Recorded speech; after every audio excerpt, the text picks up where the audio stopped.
Join us today, everybody, for the February 12th town meeting. I convene it now with the Pledge of Allegiance. Please join me.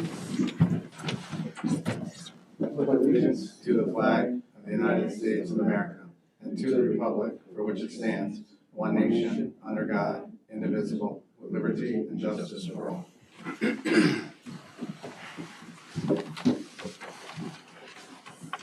All members are present. Public announcements, the town offices will be closed on President's Day, the 16th. There's not a lot of us here today, but I just wanted to say Lincoln's birthday, and as we know, he had said that the nation was conceived in liberty. And, we sort of had an all men were on the proposition that all men were created equal. And we had a bit of an argument about that, as you all know, the historians here.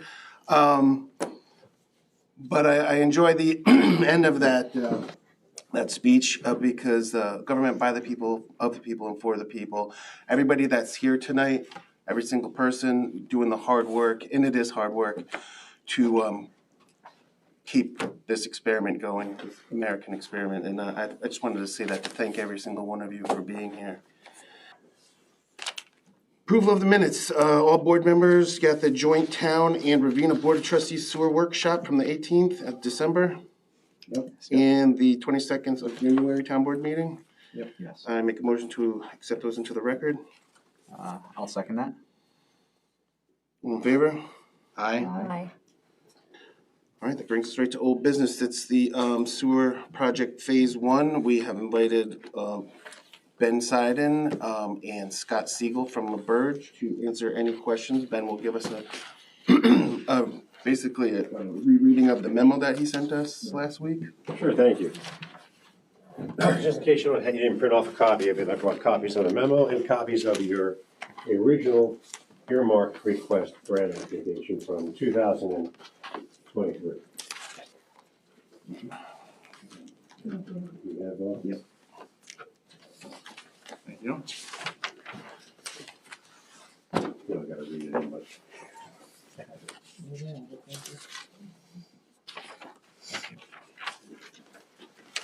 You get that one too.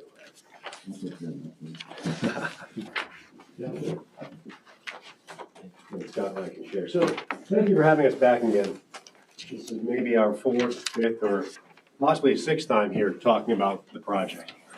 So, I want to start with a little bit of how I feel and then go to some of the 4 or 5 points here. When I say that is, sometimes I feel as if we're trying to sell you your own project. And I really don't want it to be that way because this has been your project since 2021. So I kind of want to just, for the folks that are here in the room, those that are watching online, just chat a little bit about the history of the project, how we got to where we are. Then talk about what bond financing, municipal finance 101, what that actually entails, what it looks like and what it means. Talk a little bit about the project costs, because that seems to be a hot point. And then talk about what happens if you don't do the project. How does it impact the grant you currently have, the problem that currently exists in the hamlet, and where that lets you be if you ever want to get a grant again. So we'll hit those, and then I know that you probably all have 10, 20 questions, and Scott and I are here to answer them. So history, around 2021-22, in the previous administration, this was the hot topic, one of the many hot topics: economic development, the port, comprehensive planning, land use. But when it came to sewer, this was a hot topic, and Councilman Schmidt was on the board at the time, so you can tell me if I'm wrong. Where I thought you, 2023, you were. March of 2022. And then 23, you still were. Correct. Right, so it started in 21. Yeah. In 22, and I say that because the town applied for a grant. Correct. In 22, the town got a grant to do an engineering feasibility study, and they also applied for a CDBG grant that was not, this wasn't all before us, that wasn't successful. And they applied for a New York Water grant that wasn't successful. They did do an engineering report on the topic, which you all had a copy of. That was the original MJ report that was submitted in 23.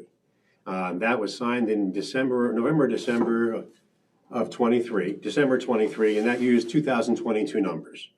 The town used that report to file an application through Congressman Tonko's office that I gave you all. I don't know if you ever saw those. That was your application as a town to the congressman.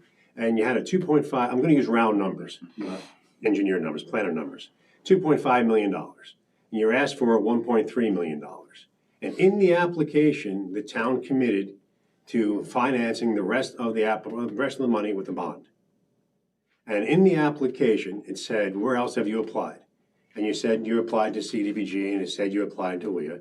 And in the application, it said, if you don't get the whole amount of money, how will you finish the project? And in the application, this town board stated they were going to pass a municipal bond. Question number 29 and 30 of your application in the administration before the administration that's here. When the administration changed in the 2024 election, so it's 2023 election, 24 came, we were asked to take a look at the project. We came in January 2nd of 2025. So that's when we all met each other again for the first time. And at that point, the question was, how can we solve the problem that's been plaguing the town? We have an engineering report, we don't have enough money. A few months later, you received a call from USDA and a letter saying you were successful in securing the EPA STAG grant. Supervisor called me and said, what's the EPA STAG grant? Because it wasn't applied for under his administration. The EPA STAG grant was actually the Congressman Tonko money in the federal budget. Now, he asked people for projects. He was able to submit 15 projects in the federal process, gets whittled down to a few, and a few get in the final federal budget. Once it's included in the budget, it gets assigned to the agency. The agency is USDA, not EPA STAG, thanks, Scott. Yeah, USDA grant. That was given to you, $500,000. Then you have to make an application.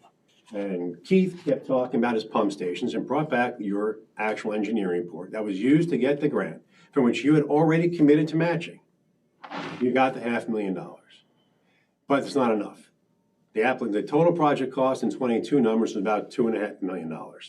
So we sat here on January 2nd and devised what we call the funding quilt. How can you get as much money as you can get for the project? That included CDBG, the Community Development Block Grant.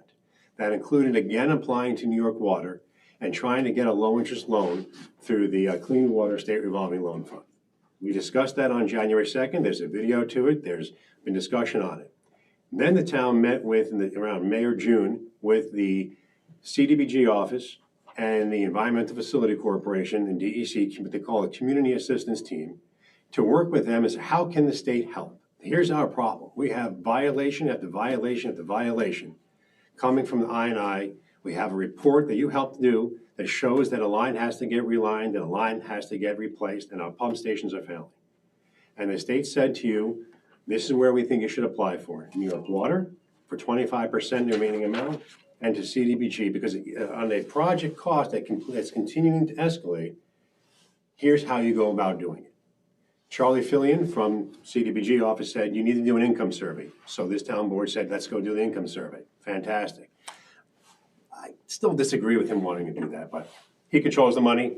I don't say anything. So you did the income survey. You are now overqualified. You're able to go for it. Keith was still questioning what happens if it completely fails. And he said, if it completely fails, you have the application in, you got to fix it. And we'll work that through when it happens. Luckily, nothing completely failed during that time period. EFC said you can apply for our Clean Water State Revolving Loan Fund and NIWIA. So we use that concept in NIWIA. Folks, NIWIA is called New York Water, something you also applied for in the previous administration. Here's where it gets a little fuzzy, because in order to apply for NIWIA, you have to pass a bond resolution for the full amount of the project. And in the next part of this, we'll talk what that means. So we've been looking for your bond resolution from that previous administration for 3 years. Can't find it. I don't know if you did. I don't know if you didn't. But you were supposed to in order to be qualified, so maybe you didn't, and that's why you lost. But that's the rule. To apply for NIWIA, they want a bond resolution. CDBG comes in, and they want you, when you applied with the plan of finance on a budget. So let's get to the budget. The budget was $2.5 million. It's MJ's budget. LaBerge Group did not design or do your preliminary design. This is not my budget. This is your budget that you approved as a town in your engineering report with the previous engineers. However, those were, again, 2022 numbers. So we applied a cost escalator factor. We do that right now anyway. When we do a budget going forward, we put in the cost escalator because budgets go up every year. So in my memo that I gave you all, you have a copy of it here. I know it's 26 pages. It's really only 5. Just a lot of extra pieces. So if you got a 26 page, oh my God, I don't want to read that. It's really only 5. We took the 3 indices for cost escalation, we averaged them and applied it. Then what we saw was the MJ budget had construction administration, but didn't have construction observation clearly delineated out, so we added it in. And that's okay.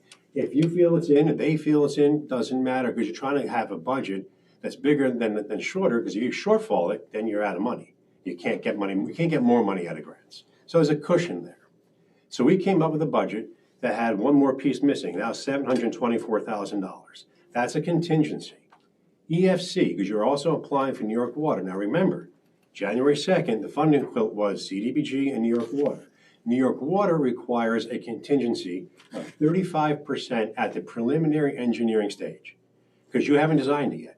So you haven't gotten in the ground, you haven't surveyed, you haven't done soil borings, you haven't done the investigations, you haven't done the easements, you don't even know how far it's going to go with the right pieces, and you don't know how much each part's going to be at the time that you're bidding. So at the preliminary phase, they require, it's not a question, they make you have a 35% contingency.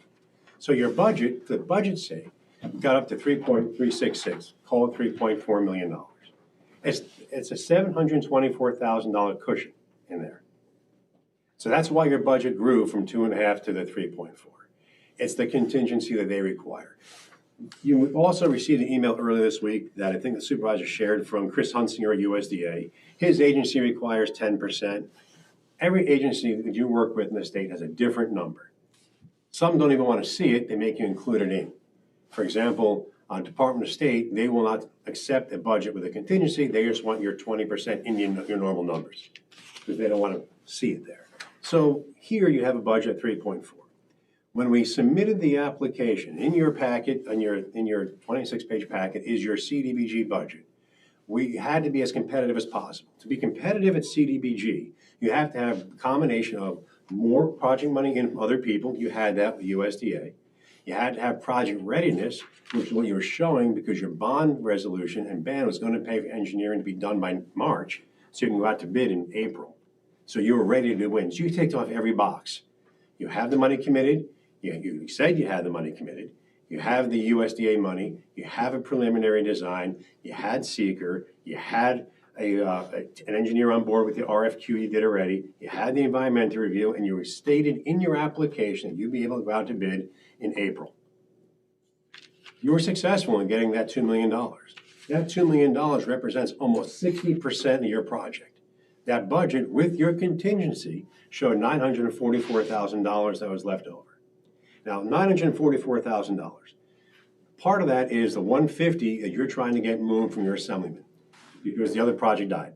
And we've done this, actually 3 of them this year alone. It's a little bit of a process. You notify DASNY that you're not going to use the money for that. DASNY notifies your assemblyman. You ask the assemblyman to move the money back over to another project. He puts it back in DASNY. DASNY comes back to you, and you start the process over again. So that 150 would come off that.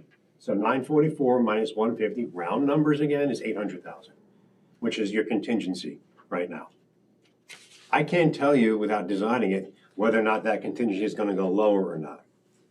I will tell you that when you do an engineering design, your contingency drops because you're closer now with your numbers. So they no longer need a 35%, they go down to 20 or 22. So when you design it, you'll shrink your budget and be closer. The challenge with these are 2 things. One is cost escalation. The longer you wait, the more it's going to be.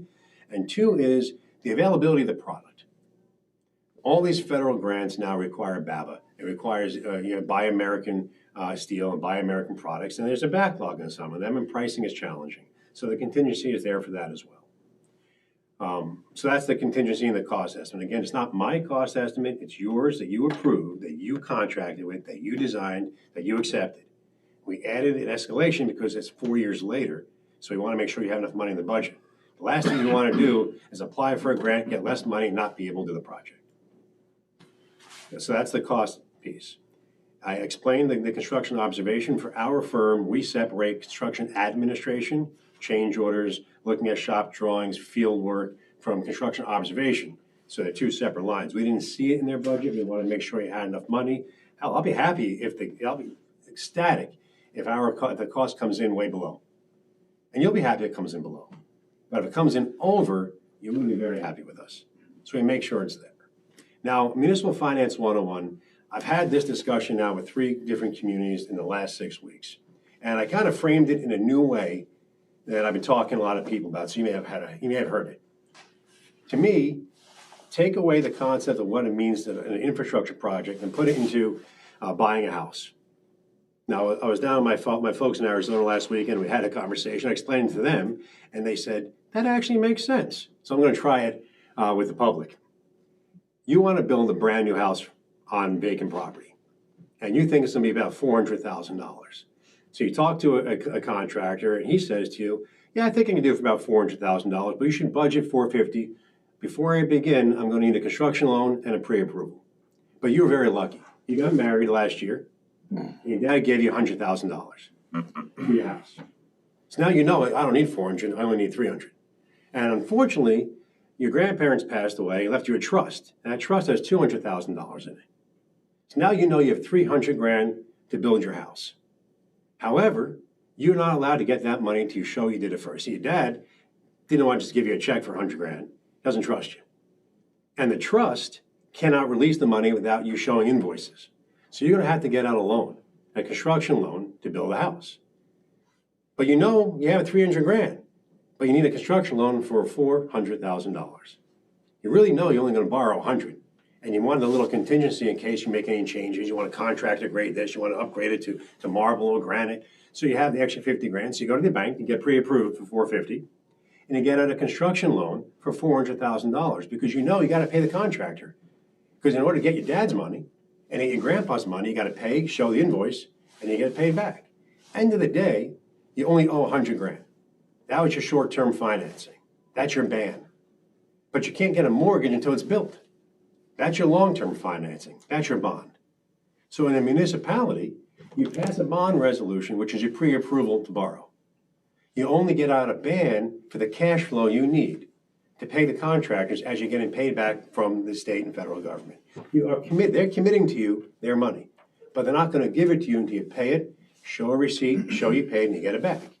But your contractor has to get paid in 45 days. So you get out a short-term loan, which is your ban. End of the day, you're only doing long-term financing, what's left over. So in the terms of your project, you have $500,000 from USDA, $2 million from the CDBG. You have that cushion, that $944 that's left over, that if you spent it all, would be the only amount that you'd be bonding at the end. Now, the reason why WIA requires the bond on the whole amount is they want to make sure you can pay everything. It takes time to get paid. You're not bonding it. You're showing you have the ability to. You're banding what you need for short term.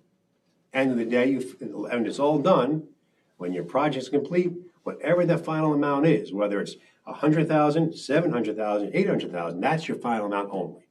You never bond the whole 3.4. That's only your pre-approval letter. So you have been very, very, very successful. The gap right now is $944. When some of the money comes in, it'll be $800,000. And that's only if you spend it, which we can't tell you until you design it. Now, what's the risk? If you don't do the project, again, this has been going on for 5 years. This is the 3rd administration that's dealing with the same project. This is not your board's problem. This came from before you. It's your problem to fix. So what happens if you don't do the project? Well, someday it's going to break. Then you got to bond it all. There's nowhere else to go.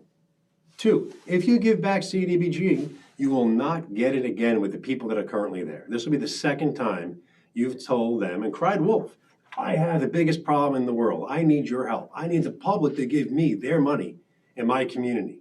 I am more ready, more needy than everybody else in the state. Invest in me. And then you give it back. You did it once, and that was the economic development project. If we do it again, it's not going to happen. We will still have USDA, but that's a different problem. USDA took an act of Congress to give you. It's the federal budget. It would take an act of Congress to take it back. More challenging. So you have to spend it.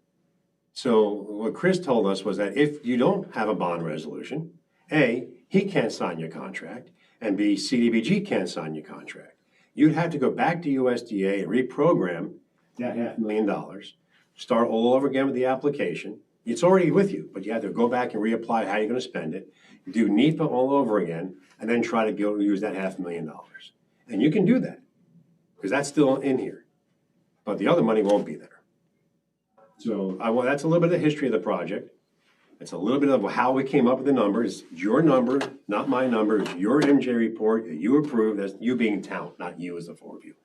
You as a town, we applied the cost estimation inflation because it is 4 years old.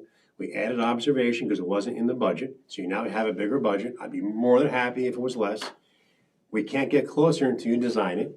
We can't get going to designing it until you agree to do the bond resolution to contract with CDBG office so they can move forward on the project. They have to, what we recommended in the memo was because you have the contingency in CDBG, we can move that over to your funds if you even need it, and move their money back to the engineering and get going immediately. But you're already behind. Now, timing is you only get 24 months to complete your project. That's it. You've already lost since December. By the time you guys make a decision on the bond and then be able to contract with them and then be able to get your environmental review and then be able to get your notice of release of funds, you're looking at end of April, early May already. So now you have a year and 7 months to do it, what you would have had 24 months to do. So that's a little bit of history. Again, I'm not trying to sell you on your project. It's your project. I'm just trying to give you the background, the history, a copy of your own grant application, and another copy of the memo because it was long in case you didn't have a copy of it. With that, Scott's our community development manager. He's in charge of all the grants. He's the most knowledgeable on administration. So if there are questions in the grant manual or questions on how you get funding or questions on why we got funding or how to fix the funding, he's your guy. Thanks, Ben.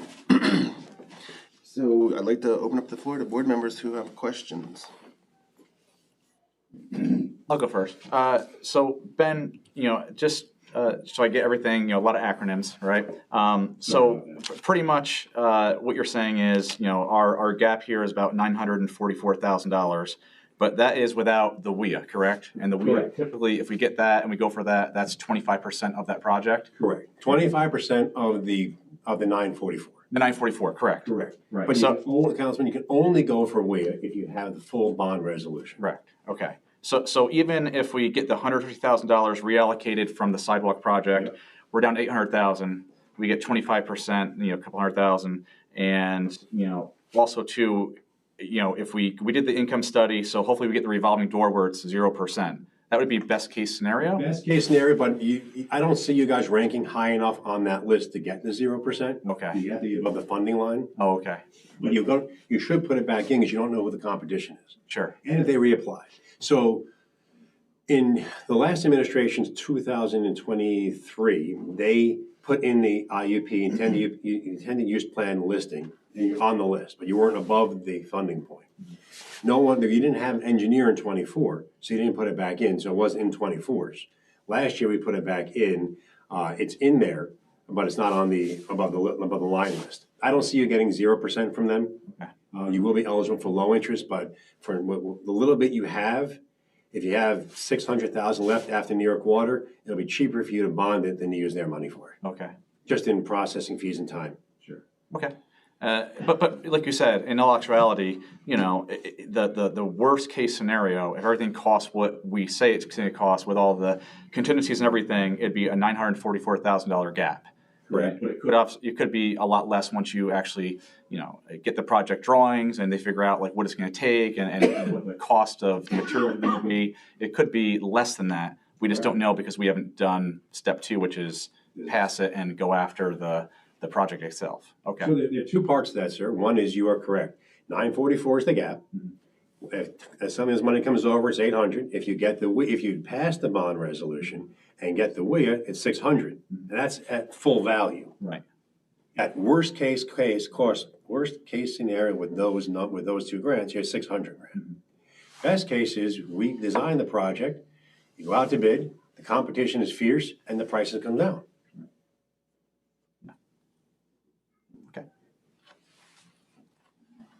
But yes, so WIA is water, New York Water, and New York Water Infrastructure Improvement Act.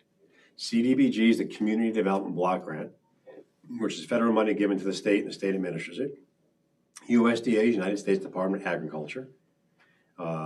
SAM is state and municipal finance, SAM grant. State aid to municipalities. State aid to municipalities. But I mean, it's a great funding quilt. It's a classic example of how to leverage project dollars together and work with the state.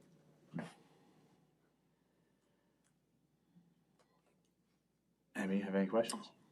You're just mad at my grandpa for not letting me have my money up front. I don't know if it's so much questions, it'll probably lead into it, but, so this is probably the most clarity I've had on this project going forward.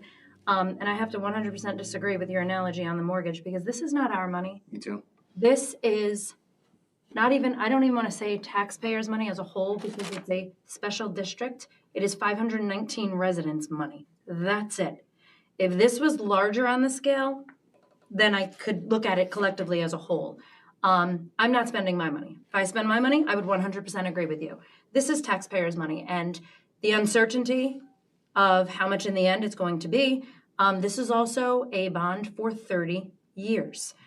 These individuals that this is going to affect, this is affecting them for 30 years. Their sewer rates just went up not that long ago, and now we potentially could raise them again. So that's where I think, at least I speak on a lot of the questioning. My other questioning is, I've asked twice for the terms and conditions of the CDBG grant. And again, today was the most clarity that I was given when I found out we don't have any contracts. I was sent a link so that I could look up the terms and conditions myself. I don't see anywhere where we have to get a match for CDBG. You don't require a match for CDBG. Okay, so CDBG is willing to give us $2 million. No. You submitted an application because you were doing a funding quilt for 3 agencies that shows a total project cost of $3.4 million. That's your plan, that's your budget. You will not get a contract executed by them if you don't have the rest of the money in a bond resolution. You're not borrowing it now. You have a bond resolution that allows you to borrow it. You're not borrowing it. And your concept of raising the rates on the 516 people, as you saw from that, the worst case scenario with no additional money is $10 a month. And if you don't do the project and it breaks, you won't have the $2 million. So your $112 a year goes up to $350 or $385 a year. So that's what you're gambling with. Scott, do you have something to add to that? Because your I facial would like an opportunity to just clarify a little bit. The CDBG program does not have a local match requirement attached to it. However, they do require that you complete the project that was applied for. The town applied for a $3.4 million project on paper. So is there a match requirement? No, but there is a built-in overage that needs to be covered.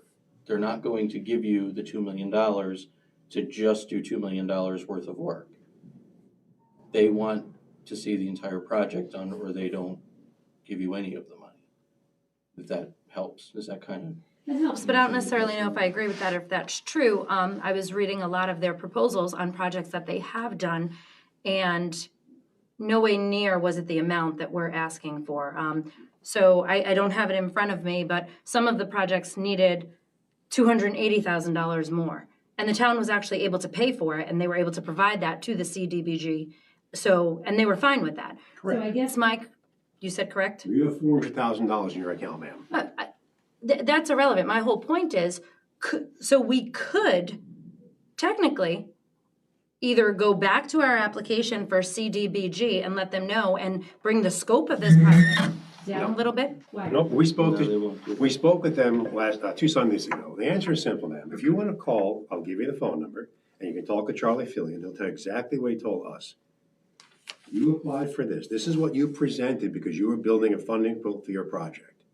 They understand that there's $724,000 in contingency.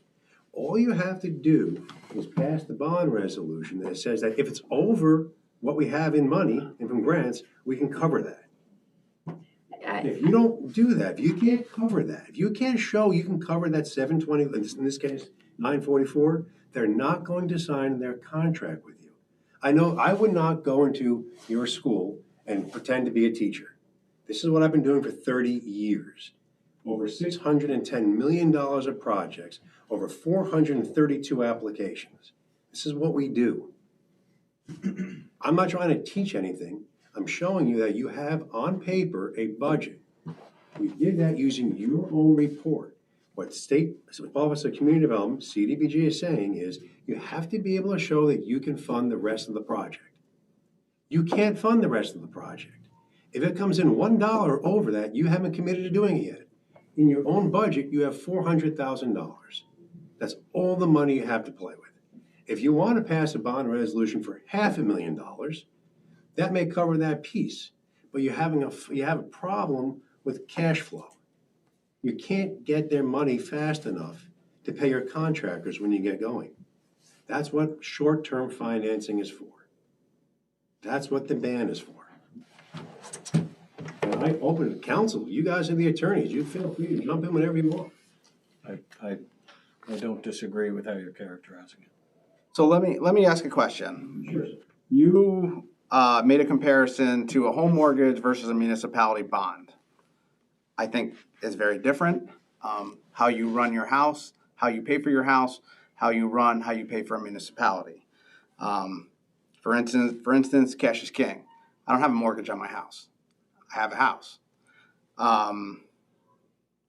When we talk about match, and the CDBG doesn't require a match, but it requires us to complete the project. Mm-hmm. Are we allowed as a municipality to use our funds, our cash funds, as our match? Whose cash funds? Your special district cash funds? Not the special district cash funds, but is there a way that we can set up a capital projects fund and flow money into a capital projects fund to show that we have the liquid cash available to cover the balance versus between USDA and CDBG? No. If you were a village, yes. Why? Town special district law precludes townwide funds from being spent in a special district. Even if we created a capital projects? You have a special district fund. I know. And they have a capital project fund. Only the people that are benefiting from the project can pay for the project. So if you were a village, the answer is yes, you can do intra-fund transfers in the village. Because the boundary is the entire village, they don't have a district. Towns are different than villages. So if Ravena wanted to do it, yeah, they can do it. Absolutely, they can share monies amongst budgets, amongst funds. It's called intra-fund transfers, because it's the same district to be, towns can. You have 400 grand, so you can pledge that 400 grand towards it, but you still have to have the other $544,000 to complete your plan of finance. But again, you're not bonding that amount. I understand. The other issue that I have is at no point in time during the initial presentation was the word bond ever mentioned. There was no talk, because I would have said from day one that we have an obstacle to overcome. When somebody mentions the word bond to me, my hair on the back of my neck goes way up, and I have an issue with bonds, especially a bond that would only affect 519 units in our town. So at no point in time during the initial presentation by LaBerge was it ever mentioned that if we're going to go after CDBG and then potentially WIA, that we're going to have a bond resolution, because this is the way that the discussion would have gone back then. That's interesting, because your own application from when you were on the board has that. Well, I might have been on the board, but I was not a part of the application process. I was not a part of the application answering, nor was a bond resolution ever contemplated on that board. Which is strange, because I don't know how you applied for WIA without having the bond resolution. Again, I don't know either. I wasn't here. Clearly, we applied for the grant. Clearly, we stated that a municipal bond is an option, or that we would be going that route. But at no point in time was that ever discussed amongst the board. So again, I wasn't part of the process. I understand. I'm just saying I understand. That's what the board said they were doing. That's what the town applied for, and that's what they told the congressman when they took one of his only opportunities to fund projects in his district.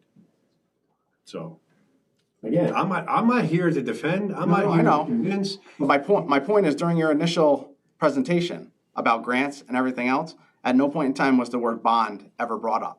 I don't recall, Steve.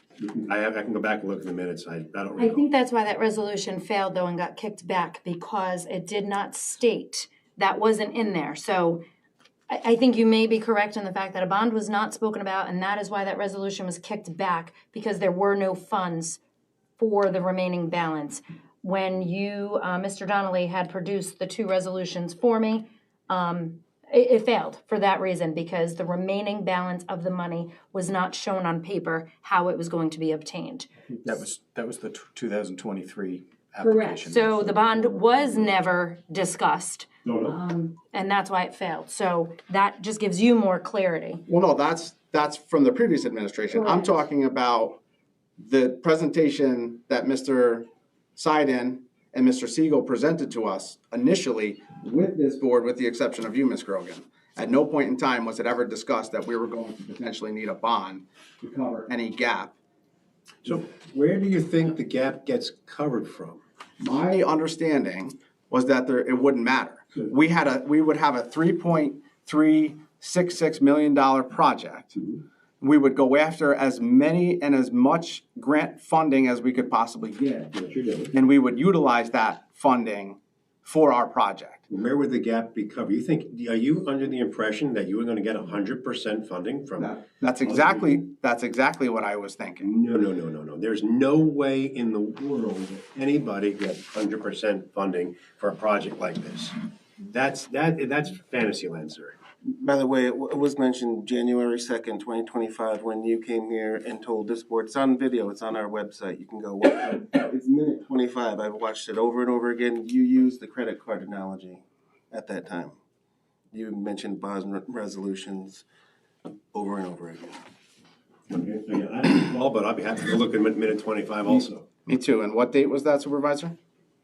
That was January 2nd. January 2nd. January 2nd or 3rd. This, our special workshop. So, because whenever I talk about projects, whenever somebody comes to me and says, I want 90%, I go, we're not even gonna work with you. You can't get above 80. Once in a while, we get 90. We had one community that had 95, but the state took back money, so they're down to 90% funding. And they have to amend their bond resolution because they didn't listen to bond council either. Bond council told that community they should bond the in their case, 5.5 million. Not bond, do the bond resolution. And they only wanted to do a bond resolution for the funding gap, the 297-ish. And the state came back after everything was done and said, well, now we're capping you at 70% with WIA, so now your gap is actually another $284,000. So now if they would have listened to bond council, they would have already had the bond resolution and it wouldn't have been an issue. But now they have to go back and amend their bond resolution to cover that gap that the state now gave them. Hopefully they'll get a fourth grant to cover that 284, because the state really wasn't very fair in how they presented their information. They called one of their grants supplemental, and they're supplanting. There's a difference. So the state should help them fix that problem. But, it's municipalities have been using bonds and bans for as long as time. That's what they have. Municipalities are only here to provide services, to protect the public interest, and to utilize the financial tools to help everybody. You're doing a great job in trying to minimize how much it's going to cost for those end users. I commend you all on that because it's what you do. But only those users can pay for the project that benefits them. If you don't do it, that's fine. That's up to you. You can not pass the bond resolution, not take the CDBG, not do it. And then when it breaks, then the next part is you gotta go take out a bond anyway and fix it. Because you only have 400 grand in your account. So, but that's a good point, sir. You cash is king. So if you do the bond resolution, so you're able to bond and you can go for the other $250,000. If you don't want to go for the other $200,000, $250,000, whatever the balance may be, don't do a full bond resolution.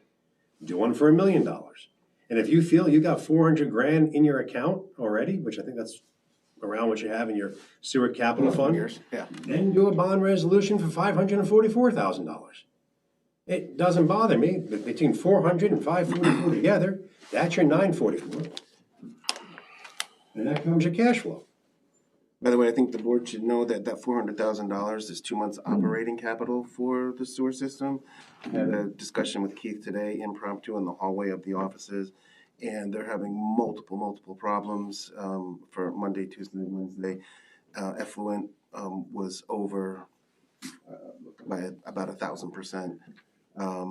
And they're, in his words, beating their head against the wall trying to control the filaments that are in the effluent. So this problem is not only not going away, it's compounding worse every single day since we've been having this discussion for the past 18 months, 19 months. So you should just know that that $400,000 is probably not going to do anything to fund the phase 1 project, because phase 2 is going to be a heavier lift than this. Ms. McHugh had her hand up. Can I say something? I'm your town clerk, but I am also in the special district. None of you are in the special district. You all have septics, correct? Correct. So when my toilet backs up and I can't use it, I'm gonna come live with one of you until I can dig a septic, okay? Not everyone in the hamlet has the option of digging a septic, nor is it probably even feasible. I probably could, but I'm probably the only house that could. You have 519 close homes that may have a crisis with their sewer system. No one has asked those 519 people how they feel about this. Agreed. Okay. I feel as though it's worth to get these repairs done so I don't have to worry about having a catastrophic failure in my sewer system. How do you feel like when you have to get a pump out, all of a sudden everything doesn't work for a day? You freak out, right? I'm going to be freaking out for a lot longer than a day if the entire sewer system busts open and I have months that I don't have a septic system because the town couldn't make a decision. So I guess what I'm saying is I understand this is a lot of money and this is a municipality. We have to bond money at times. Yeah, no, I understand that. We don't have the cash flow to do that. You are deciding the fate, the crappy fate of about 519 people without even talking to them. And unfortunately, they're not here either, but we need it done. It's not going to affect you. It's not going to affect the other 7,000 people in town, but it is going to affect the 519 homes. That's a lot. That's an entire voting district. If you want to mess with that, go ahead. It's not going to go well. You have to get the project done, and you're going to have to bond. And again, this is contingency. You may not use it. You may go over. You have to take that risk. There is a risk here. It has to be taken. In my position as a resident who pays sewer twice a year, I would like you to fix the sewer. Thank you, Madam Clerk. Can I ask also, the numbers that I had sent the board, that Ben had referenced, when we had went up 15% last year, that $5.67, was that an overburden, do you think, on the 519 users if they had to go another $5? I wouldn't be comfortable making that decision as far as if they felt it was a burden. There was obviously a difference.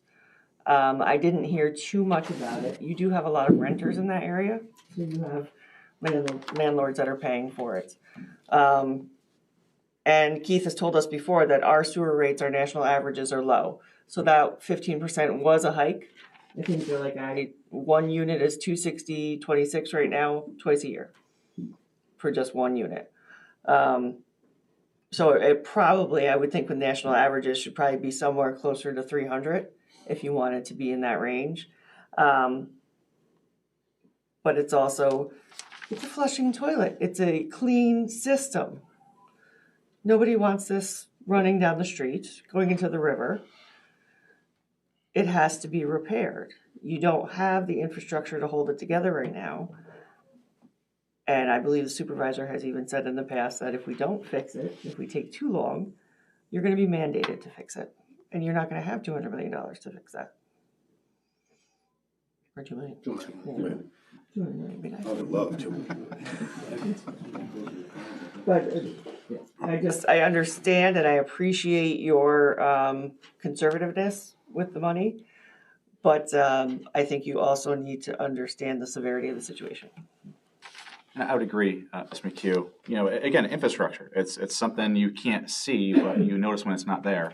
So nobody wants to pay more, but we have infrastructure that has not been fixed or redone in decades, and we can kick the can down the road. That's fine. But again, I'm not going to be concerned about it because I'm not on sewer or water. So unlike you, and again, it's fiscal responsibility is not necessarily like not spending money. Fiscal responsibility is spending money on critical things when you have to spend money. So I agree. I think we take the risk, and hopefully all the contingencies that are out there, the 724,000, hopefully the bids come in way less, and you're looking at bonding out for 30 years, 500,000 or 400,000, and then it's like over 30 years, that's like hardly anything at all. And I think we should go for the WIA grant. I mean, why would you pass up 25% deduction of your gap? To me, it makes no sense. We went after this grant, but then we were going to vote down 25%. Didn't cost us anything.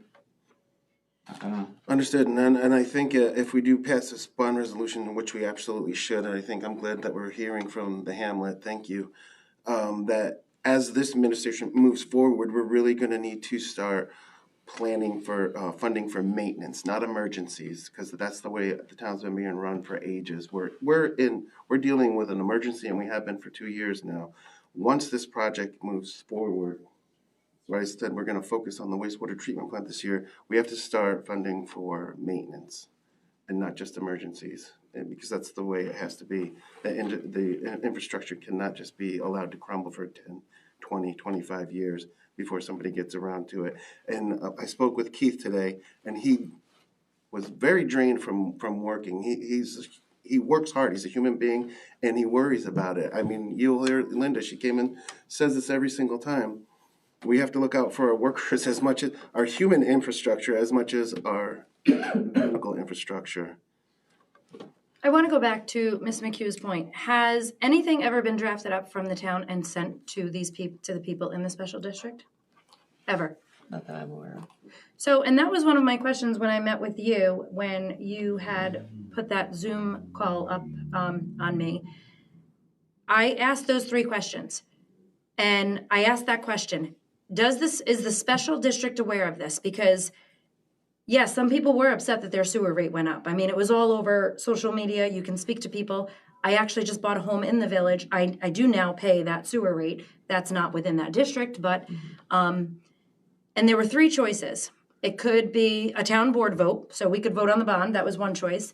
Another choice was talking about the petition, that 5% within the special district would have to bring to this board, so then we would be forced to do a referendum, correct? My recollection is that for an extension or an improvement to existing infrastructure, that process is not available. I think we asked that question of bond counsel, and although you could do it if you were starting from for something new, that's just not a mechanism that's available.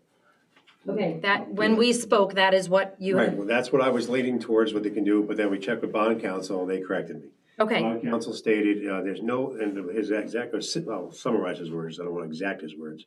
It was that for new districts, you pass a bond resolution or you do a petition, or because it's subject to permissive referendum. But for maintenance, there's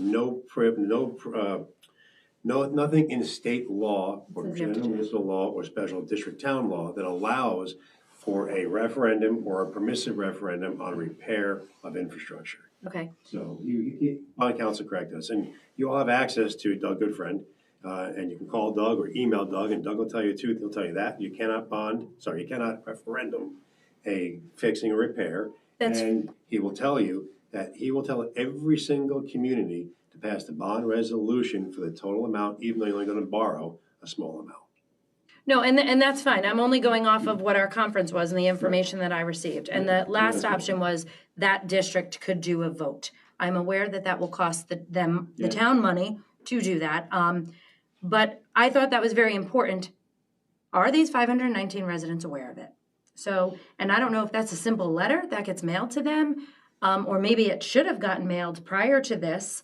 Just, I mean, we did have a public We had hearing. a public right, hearing. as part of the CDBG. Yeah. You would have had, and you would have had it in the 2021 one as well. So you are not incorrect, ma'am. so my question is, that public hearing affects not just was a notice sent to those 519 people that a public hearing was happening that affected them and solely them? Probably not. No. So, Public hearings were, when we did the 2025 CDBG, public hearings and notice, I call them public hearings, legal documents, the way the town does all their documents. I don't know what happened in 21, because we weren't party, none of us are actually here. In 21, you applied for a CDBG, which would require 2 public hearings as well.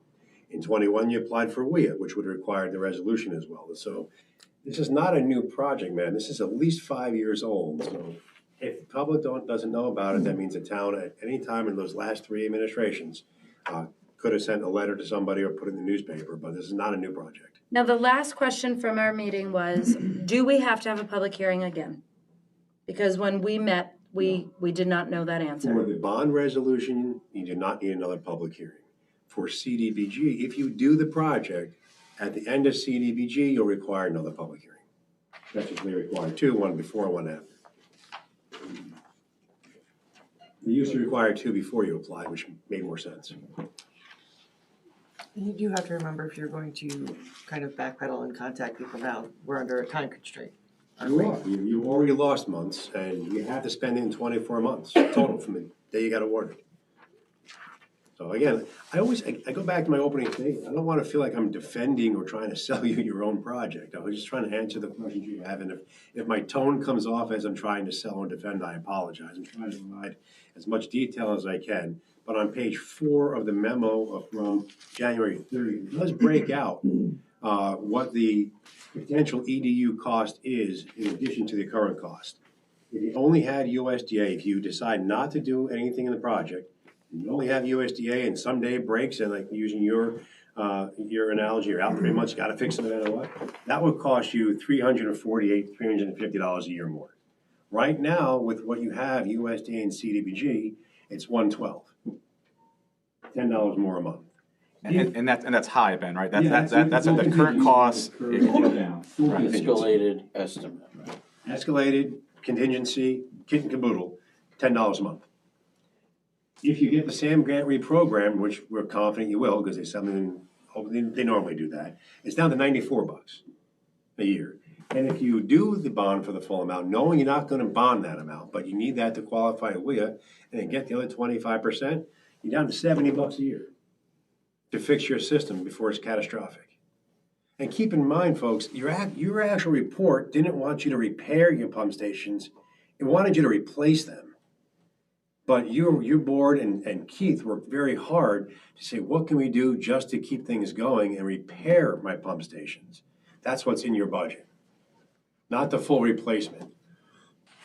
We would recommend the full replacement. MJ would recommend the full replacement, but understanding the fiscal constraints, spearheaded by you, sir, the fiscal constraints, Keith and the supervisor and your entire board listened to what you were saying, so let's reduce as much as we can. So repair will keep you going. Also listening to your concept of cash is king and bonding, and if you just bonded $1 million, that would cover your project finance. When I say bonded, again, it's small term. Yeah. Pass the bond resolution. For the smallest amount you need to complete your plan of finance, I go $1 million, not 944, but $1 million. Knowing that of that $1 million, 724 is a contingency. That's a pretty conservative approach. And that's really a good balance between your cash is king, the questions that Councilman Grogan has, is it Grogan or Grogan? Grogan has, the need of this administration, last administration, and the administration before. I think it's a testament to you guys just that you're even doing, having the conversation, because this wasn't your project. But it's a need for the community, and that 519 people, they rely on you to keep their infrastructure moving.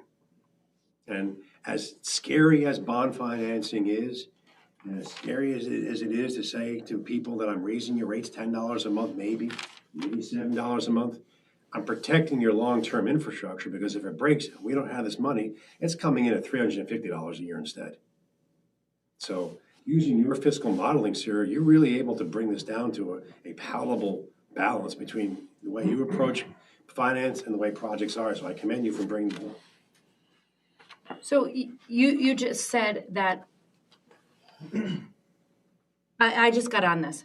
Yeah, well, There's no way I was gonna say, sure, let's do it without becoming informed, which is why I spoke this to the supervisor. And I'm still going to continue to become informed. I would love the name and number of the gentleman that you referred to, because as we're talking all of this, it's absolutely out of the question on going back to that CDBG. And because when Keith was here at the last meeting, I asked him what would be dire. If he had to pick one thing or two things, what does he want fixed immediately? And I think he said one of the pump stations. It would be immediate. So there's no way, shape, and form that we can redo our CDBG. they will have, go ahead, Todd. I can absolutely, unequivocally state, in my professional experience, knowing how this came to be, I want to reiterate, I don't know if it's been said yet, but Charlie Fillion, this name from Homes and Community Renewal that keeps coming up, he's the gatekeeper of the CDBG program. The buck stops with him. He personally advocated for this award for the town of Queens. Never in the history of the program, or at least in my experience with the program, has anybody ever gone back and said, I want to change something or reduce something. And they said, oh, okay. You start over. And once you give money back, you're not first in line to get it again. They're very, very, very strict about that. I'm not really understanding the purpose. You have a documented problem. You have a documented solution. You're not even guaranteed to have to borrow anything. Yet you're delaying the project to a point where it may not be able to get done for worst case scenario, $10 a month. It's mind-boggling to me. It really is. And then, quite frankly, I'm going down to New York this weekend.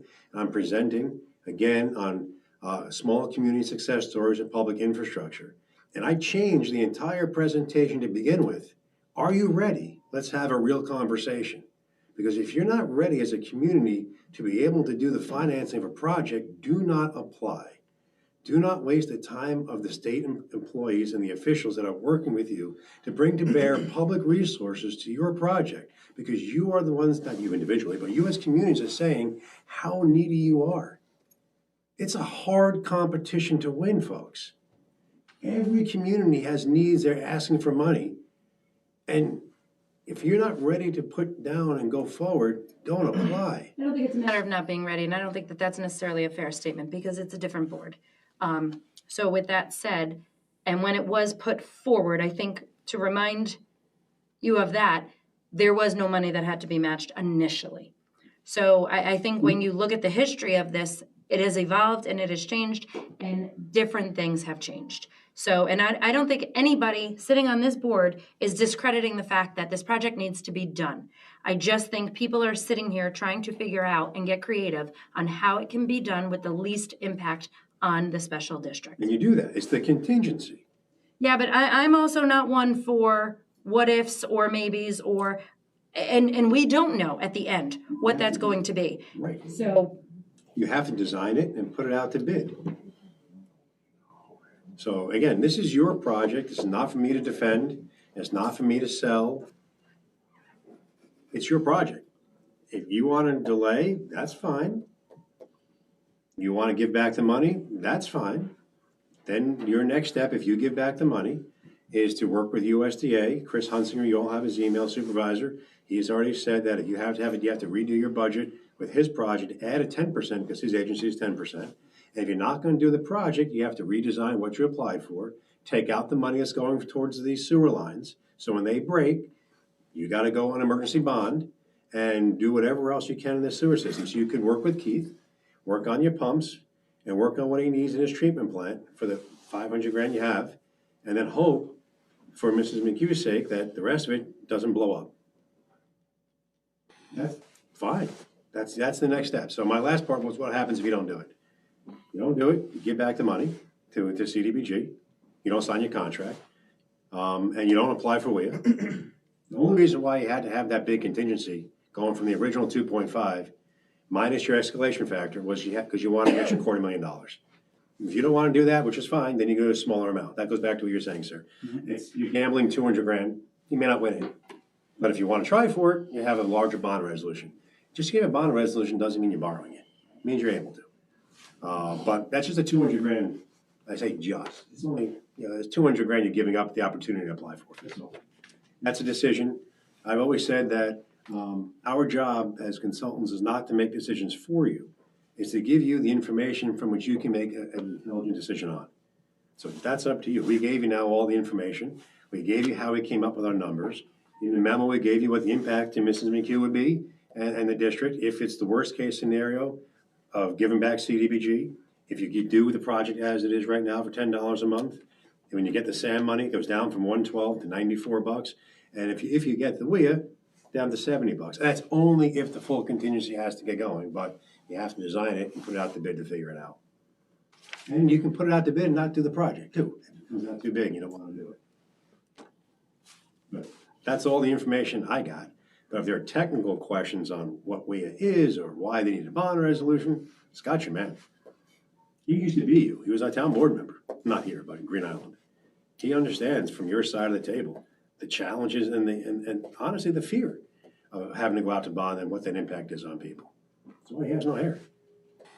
Actually, no, I have no. Okay, we use a free bird.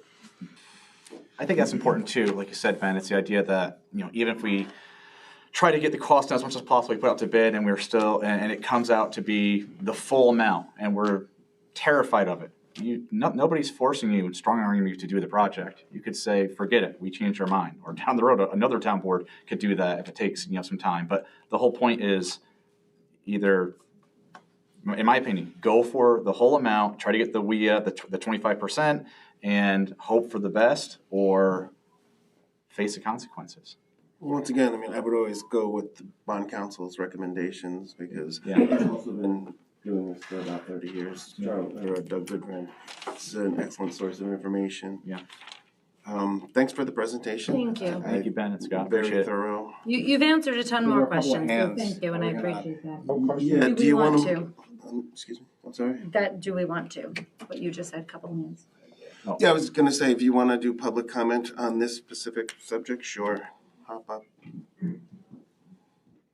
I got 3 questions from Mr. Stein. This is just for phase 1, correct? This is what was in the reports, the pump stations and the 2 lines. So can you just, on a low level, talk about the work that's involved in phase 1? So is it a pump station? Yeah, both pump stations would get repaired. Yeah. And you have one sewer line that's going to be relined and one that's replaced. So the trunk line probably on Main Street, right? 1,500 linear feet, yes. Right, on Main Street there, going towards the plant. If the town was on the hook for the whole 944,000, what would that cost those 520 users? Was that the 10? That's the 112. $10 a month. Extra. Over and above what they pay Yeah, now? it would increase their payment $10 a month. Okay. See, again, I don't think a lot of this stuff is that clear. The other question, my last question is, you talk about special districts. Now, the Stonehouse Hill is a district, and what about the port and the industrial park? Are they part of that district?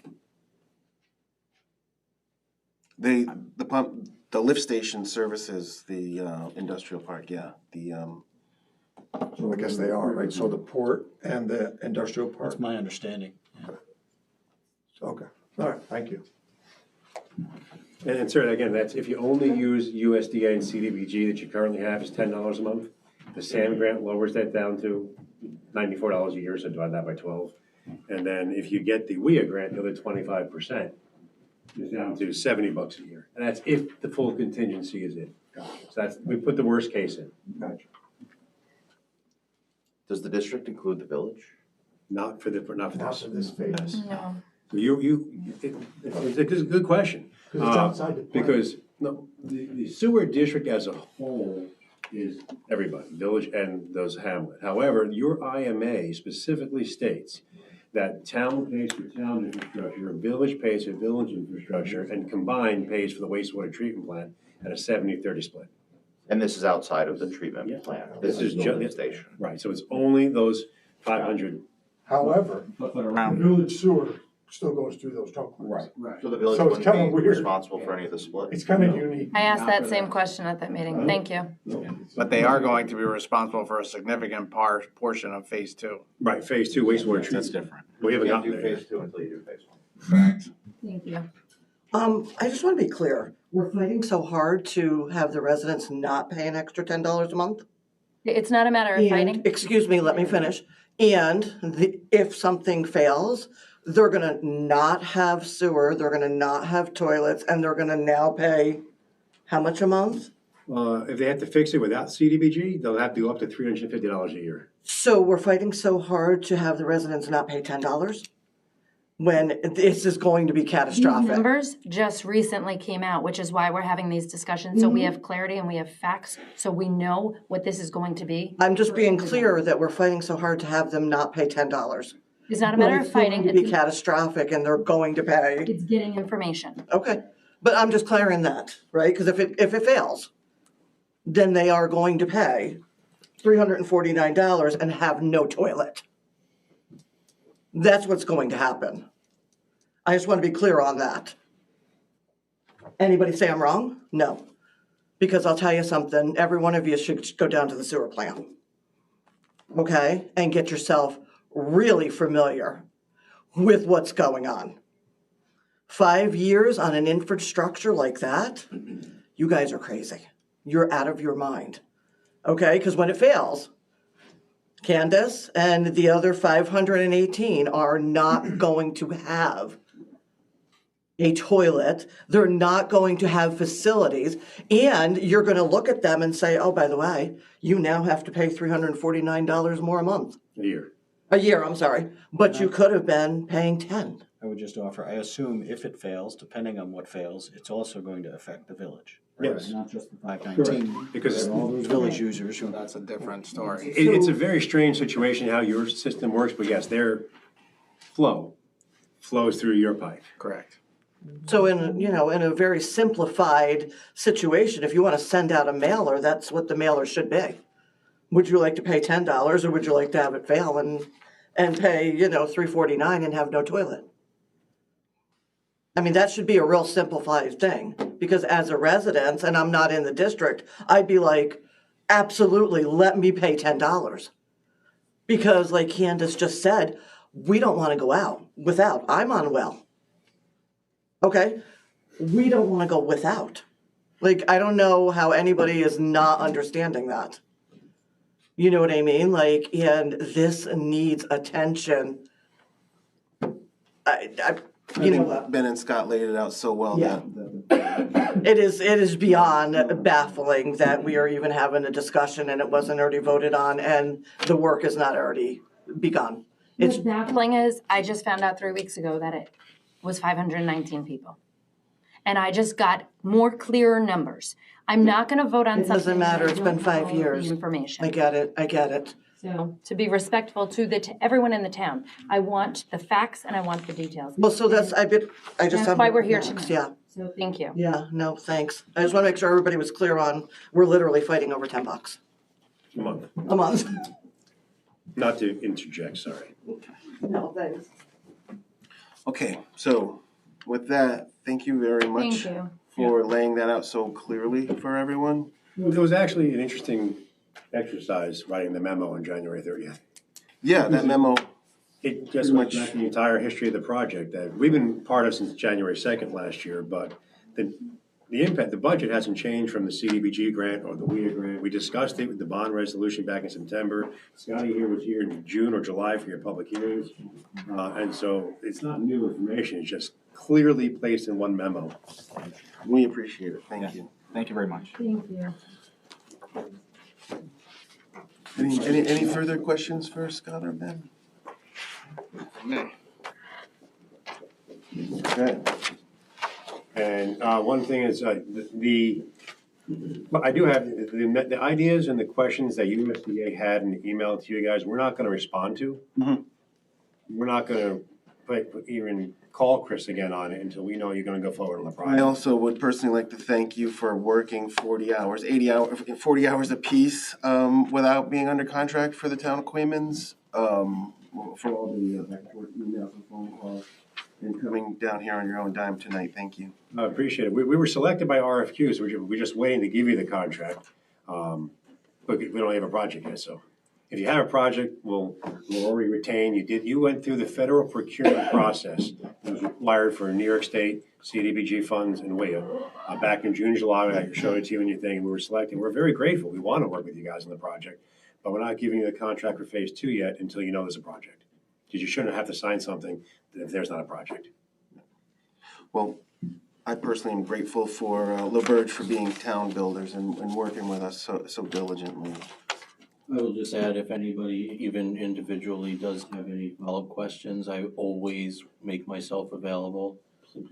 Please don't ever hesitate, reach out. I think just about everybody has my cell number too, so I'm more than happy to chat about any questions you may have. Thank you. Is anybody going to the Association of Towns? Yes, I am. So Doug Goodfriend, the bond counsel, will be giving a presentation on bond financing down there as well. Yeah. So if you guys want to hook up and get a cup of coffee with us and Doug, that's fine. We can answer questions again on bond financing. But he literally wrote the book. When you look for municipal bonds in New York State, the whole idea, how to use it, how to do it, how to fund it, his name is on it. Thank you. Appreciate it. Thank you.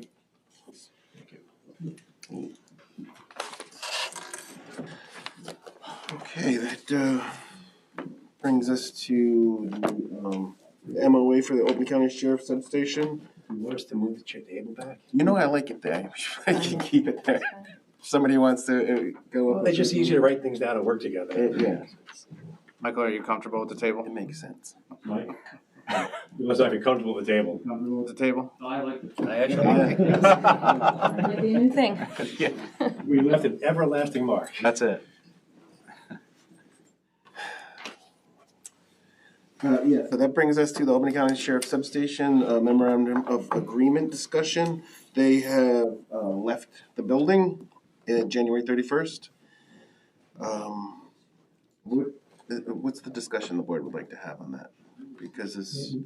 I mean, we put it on here under old business. If you want, we could talk about it in an executive session too, but we do just want to close the loop on that and how the board wants to proceed. I think it might be helpful to have Chief Tryon as part of any of that discussion, because he and I have had a conversation, and I know he has some thoughts on it as well. Legal questions? Okay, yeah. So it's up to you. I mean, we could talk about it sort of in open session, or we could talk about it. But to be clear, there's an MOA that's in effect until December 31st, 2027. That is correct. And in that MOA, it says that they are going to designate X amount of patrols to the town of Queens. And they are also going to pay any and all utilities associated with that building. I forget what it says about the utilities specifically, although I do recall the 2 units or 2 vehicles, 2 patrols being available. That's correct. I mean, there's an agreement there. It says what it says. You're characterizing it accurately. I guess the strategic question, right, or the decision you all need to make is, how do you want to handle that in light of the sheriff's actions and the fact that his is an agency that you need to have a good working relationship with and will need to work with for the long term. Has anybody asked them if they're going to continue to pay the utilities, or has that even been discussed? I mean, there's a contract that states that, so that is an important piece. I think the heat was turned off. Yeah. Mr. Baker's been going down and monitoring the building. So if the heat's turned off, there's water in there, so has it been winterized, I guess? It's back on. It's back on now, but it was off. Did we turn it off, or did it get shut off? I don't know the answer to that Was question. there any damage from that? I think it malfunctioned, it went out. Oh. So when I went down there and just checked the building, And it was out? and it was off, and I didn't see anything was froze up or nothing. You got it going. Yeah. But, so we have to check it every day, right? Yeah. Yeah. It's running, but nobody's there. Nobody's checking it. except- So if we wanna just talk about the building and that type of thing, you know, I think we could do that in an open session. If we really do wanna talk about, you know, negotiations or strategy as to the sheriff, I think that would be maybe we do that in an executive session. But I think it would be helpful for the chief to be part of those discussions. I agree. I agree. I mean, that's really the only comments that I have, is that, you know, the MOA explicitly says that it's in effect until December 31st, 2027. It explicitly indicates that they have to designate X amount of patrols. I don't know what the X factor is. And I believe, I'd have to go back and look at the MOA, but I believe it does mention payment of I utilities. believe you're right, yeah. It does, yeah. So, I just wanted to clarify with council and make sure that him and I were on the same page with that analysis. What we do from here, you know, I guess we should, you know, really talk to the chief and have the chief weigh in as the subject matter expert, and go from there. Council, we pay utilities, and you can check with Regina. I think she might, back charge them. But I So we pay- get I pay reimbursed utilities. from the county? I think she gets, she collects from them. Okay. But they come to me first. I believe that you have the outside maintenance upkeep, right, the highway department, right? The interior was the utilities, water. Yeah, it's internet service, heat and electric utilities and internal maintenance. So I think that's something big that we have to find out, who's continuing that. And correct me if I'm wrong, but I think with the second MOU that's through 2027, there's a 180-day walk-away clause, correct? I thought that was removed. That was actually removed. Yeah. The initial MOA, The initial one was 90 days. Was 90. yeah, And the new one is, I thought there wasn't a clause. It's, No, there's an there's- automatic, there's what they call an evergreen provision where it automatically renews unless 180 days prior Unless to the someone expiration, says- you say, I don't want it to Right. renew. That's for the renewal though. for the renewal. But it didn't, they We're in can't. this, we're in the second month of the 180-day walk-away. So I'm just saying, No, the 180 day was for them to renew their contract that ends in 2027. They would have to notify us in Right. 2027, within 6 in months. 180 days, Right, but they're still bound by that MOA. to 2027, That's correct. yeah. Yeah, I think executive session, that'll be a topic, and we can have the chief assist us.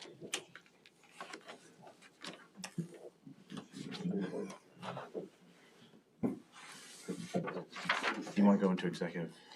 So yeah, I mean, I think that would be a perfect time. We can go into executive session. There's an item on the resolution that if we don't discuss it, it's not gonna go Right, we forward, so, We gotta just decide or, you know, right. Yeah, so let's just go through that. Before we get off of old business, I just wanted to let everybody know that we had the meeting with Senator Fahey today about truck traffic. The ask that we were looking for was for her to make contact with Department of Transportation about how we're gonna move forward. Zach Collins was there, Nick Laraway was there. It was very constructive and cooperative.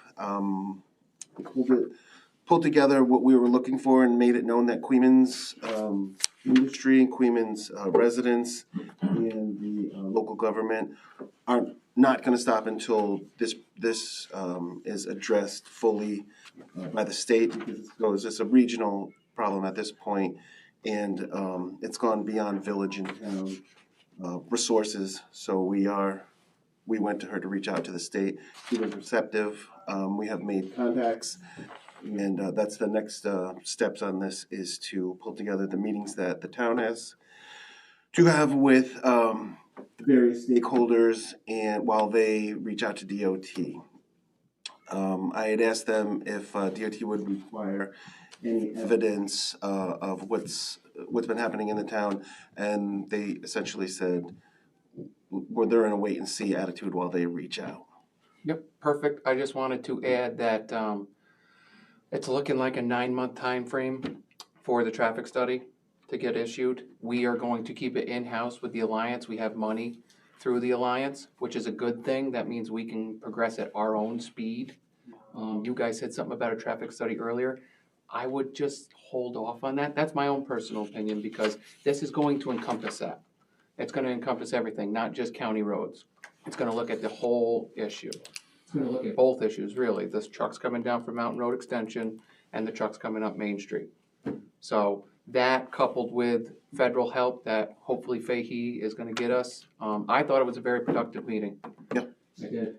Thanks Bob for coming. Pat Cronin, Nick was there, Supervisor, Mayor was there, George June, Deborah Catalano was there. It was very good. Anne Marie was there, so. She was not really aware of it, so it feels like we're starting off at ground zero, which kind of stinks, but look, she's aware of it now, and we'll get going and keep a focused attack, so, all right? Question, you said 9 months, so does that mean like you're expecting the traffic study to happen in roughly 9 months? They're going to get all parties, engineers, and everything together on it, and then conduct it. It's gonna take about 9 months to get all that, and then go through with it. Okay, all right.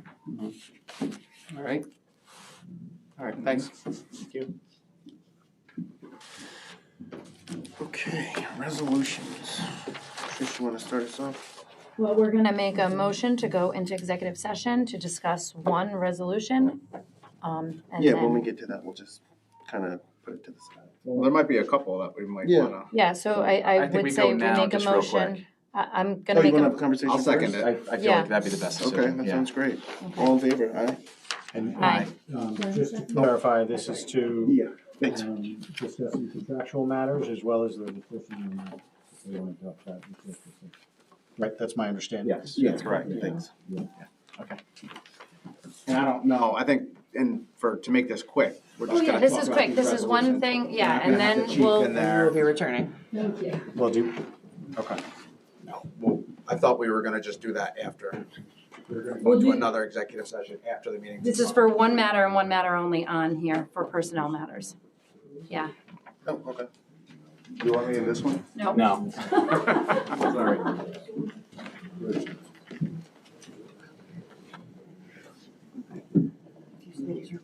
Right?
Good.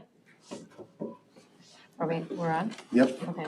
I, Councilmember Grogan, offer the following resolution and move its adoption. Whereas an application has been duly made to the Town Board of the Town of Queens by Spectrum Northeast LLC, an indirect subsidiary of Charter Communications Incorporation, Charter, a limited liability company duly organized and existing in good standing under the laws of the state of Delaware, doing business at 2604 Seneca Avenue, Niagara Falls, New York 14305, for the approval of a franchise renewal agreement for Charter's cable television franchise for an initial term of 15 years, commencing with the date of approval by the Public Service Commission, and whereas the franchise renewal agreement would bring the franchise into conformity with certain provisions of the Federal Cable Communications Policy Act of 1984, as amended and with certain court rulings. Now therefore be it resolved that the Town Board of the Town of Queens does hereby authorize the Town Clerk to publish a notice of public hearing to be held on February 26, 2026 at 6 p.m. at the town offices located at 18 Russell Avenue, Ravena, New York 12143 for the purpose of hearing comments on the proposed franchise renewal agreement of the cable television franchise by and between the Town of Queens and Spectrum Northeast LLC, an indirect subsidiary of Charter Communications Incorporation. I will second that. Discussion? All in favor? Aye. Motion carries. Madam Clerk, do you need to read this? Or that, this is for the 26th? Yeah. It was just. Okay. Public hearing. Okay, did you write up a notice? Yeah, I mean, there's a draft of a notice. Gotcha. I Charter don't have that part. Communications gave us that, but Oh, we okay. forwarded on. I, Councilmember Michael Stott, offering the following resolution with its adoption.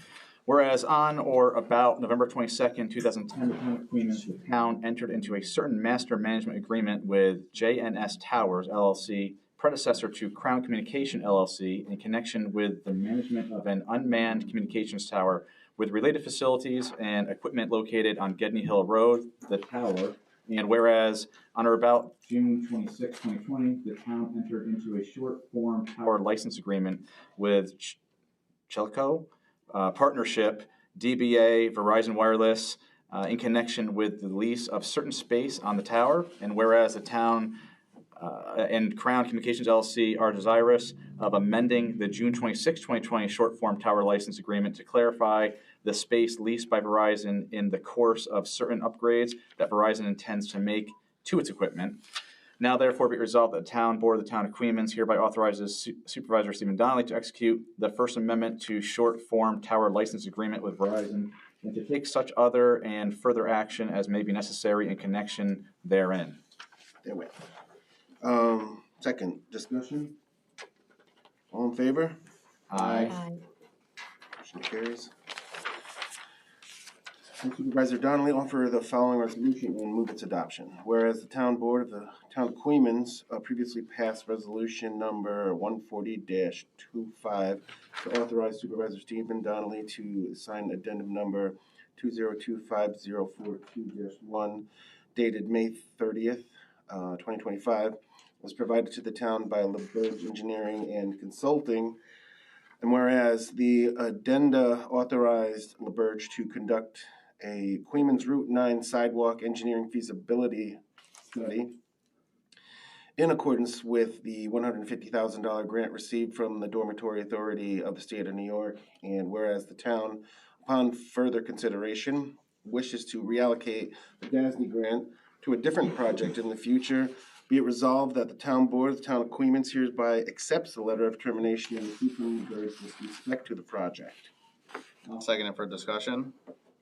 Has anybody seen the letter of termination yet? Rich, did you see it? I have not seen it. I did see, it was very short. Yeah, I apologize for that. They sent it to us, maybe. As long as we have it, We do. and if you could just circulate it, just so that we have it for our records. And then the plan is to try and reallocate that $150,000 to the wastewater treatment project, correct? Yes. Further discussion, hearing none, all in favor? Aye. Motion carries. Steve, I'm just gonna explain this Lansing Road study. We're not proceeding with it because of the road study that we are looking at with Albany County. Also, Birch did reach out to Lansing, but we're just gonna wait on this. We had initially thought that they would handle this as they've handled other matters, which is an addendum to their standard contract. Because of the other engineering firm involved, they recommend that we contract directly with those other engineers, and so we're waiting on that proposal from Lansing. At the same time, I think the town board is exploring Mr. Collins' suggestion that maybe you just try and wrap it into the county study as well. I mean, and Lansing could be one of the companies. I did receive an email from Ms. Holzberger today. I am going to reach out just to introduce myself. Just wanted to let the board know. I can loop you guys in on the conversation. If you recall, Ms. Moran is also a road engineer for Lansing. A good fit. Do we know why LaBerge is requesting that we contract directly with Lansing if that's how we so choose? I think because they have another professional involved for doing the work, and so it just makes sense to contract directly with that other professional rather than through them. Okay.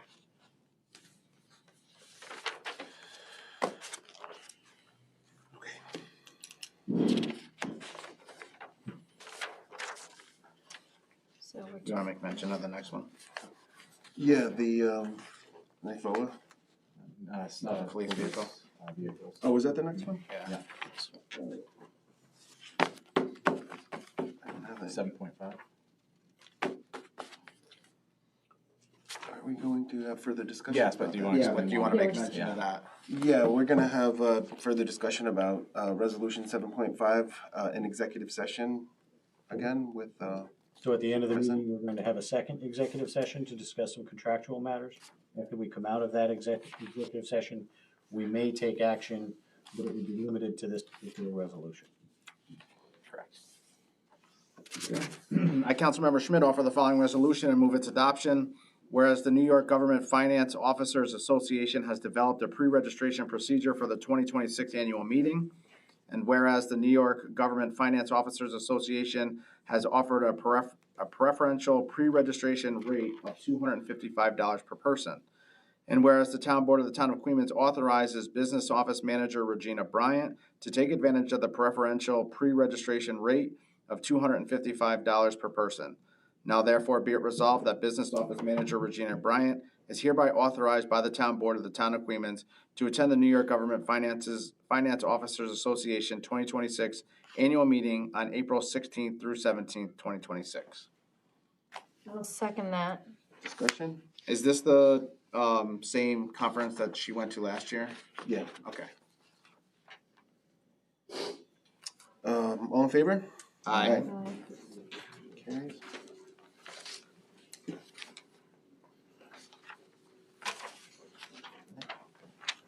And we're tabling 7.7.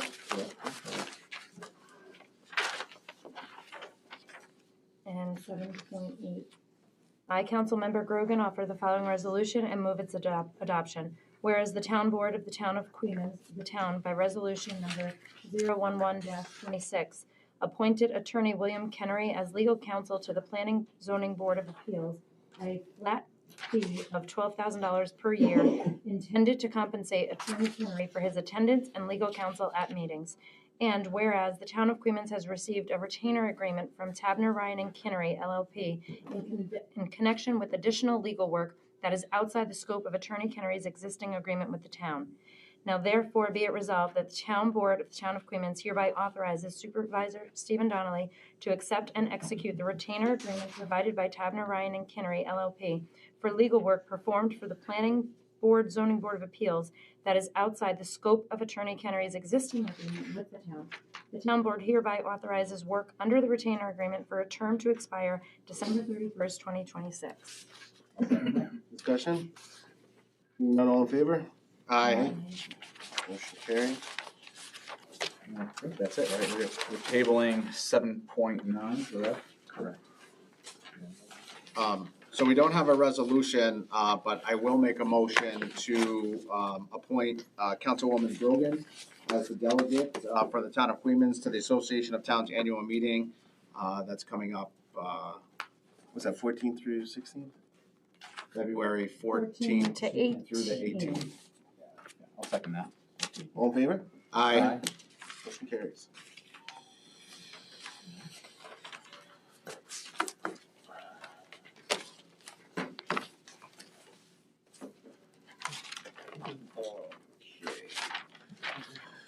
Upcoming meetings, February 19th, PBZBA at 7 PM here, and the 26th is our next meeting at 6 PM.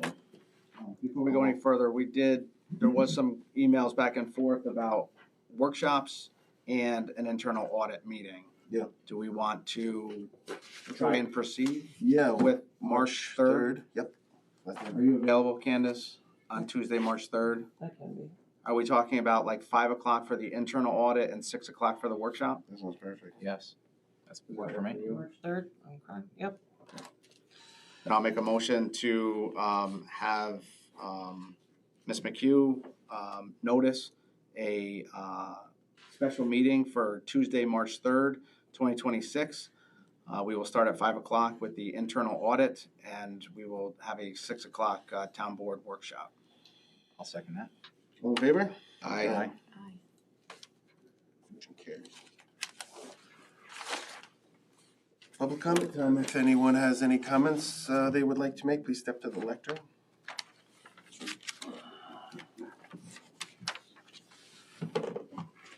Hello, Board. Bob Jones, Extension Ravena, New York. Just have a question on the road study.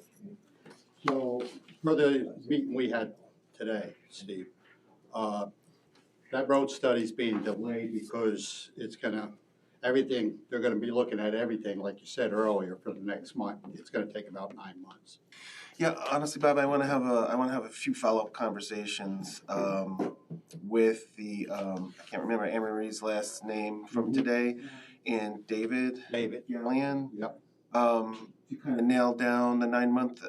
I asked her for the RF piece today, and she said they were in draft form, perhaps, or they were still working on it. So I want to get more information on that, and I do want to talk to Wendy Holzberger from Lansing and see if that's the right decision, and let the board know what information I collect. What would be the scope of that road study? Okay, so we're not just talking Mountain Road Extension, we're talking about everybody involved, which is good. The Albany County one you're talking about? Pardon me? Albany County, okay, that's Yeah. the one you're talking about? But, what would be the scope of that road study? Well, that's why the request for proposals, the scope of work is what's in question. I'd love to know. The Albany County one? Yeah. The Albany County one was explained today. That was the Albany County one, Yeah, but I'm talking, excuse me. About our- I'm talking, I misspoke, thanks. I'm talking about for this area, locally, like for Mountain Road Extension, Main Street, the folks down in New Baltimore. Well, that's what you Or does that fall all under Albany County? I know. Right. You got a traffic study thing on here on the resolutions, do you not? LaBerge? Are you talking about theirs? Because we explained ours today, correct? Okay, correct, Right? Yep. So you would be asking them what their traffic study would encompass. correct. They're not doing all that. Right, but the discussion that we had as to that was a much more limited one, really focused on Mountain Road Extension, and not other areas within the community. Okay. All right, well, good, thanks. Thank you.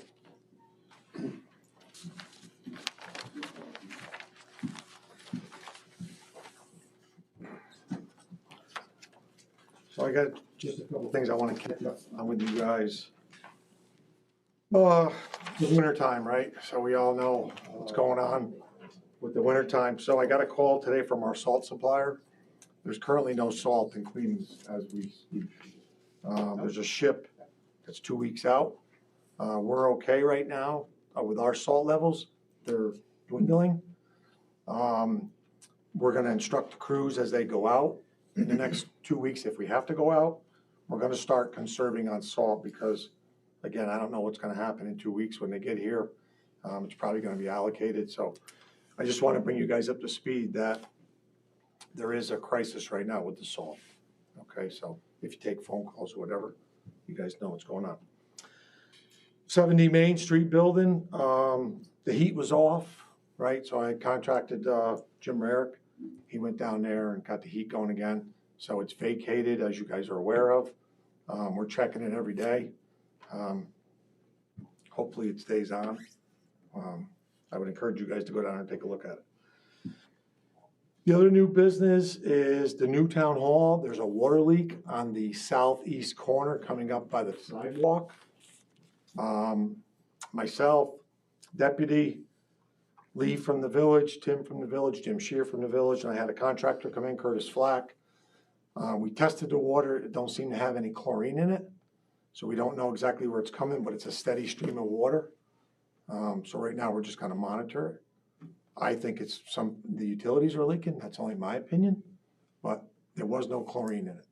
Now, as water travels 50 feet, it will scrub off the chlorine out of the water. So there has been some tests where they test it. Even though it's drinking water, it doesn't have a lot of chlorine in it. So sometimes those tests aren't definitive on what kind of water it is. It's running steady, so for me, it doesn't seem like it's drained or melting, okay? So we also brought the backhoe down there. We shoved all the snow back so the water drains to the south and to the east. So we'll keep an eye on it. Okay, questions or concerns on that? Something else I want to share with you guys.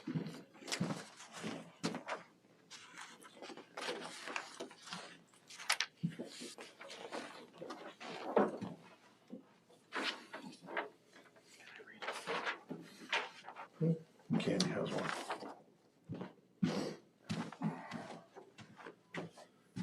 Dear Supervisor and Town Board, I hope this letter finds you well. It's a mix of my gratitude and bittersweet emotions that I write to formally announce my resignation from the Town of Queens Highway Department, effective 27th of February, 2026. As I reflect on my time here, I'm filled with the appreciation and the opportunities and experiences that I shared shaped my career and my personal growth. From our ambitious projects to the extraordinary colleagues who have supported me, it has been a remarkable journey. I'm immensely thankful for the space to contribute, learn, and evolve. I will always treasure the memories we made together. I understand that transitions can be challenging, and I am committed to making this process as smooth as possible. Please know that I'm more than willing to assist any way I can, whether it be training a replacement, sharing key insights, or helping tie up loose ends to ensure continuity. Although I am stepping away from the Town of Queens Highway Department, I sincerely hope that our paths will cross again. My departure is not a farewell to relationships that I built here, but rather I'll see you later. And I look forward to staying connected. Thank you for everything. Warmly, Dan Baker. Thank you, guys. Thank you, Dan.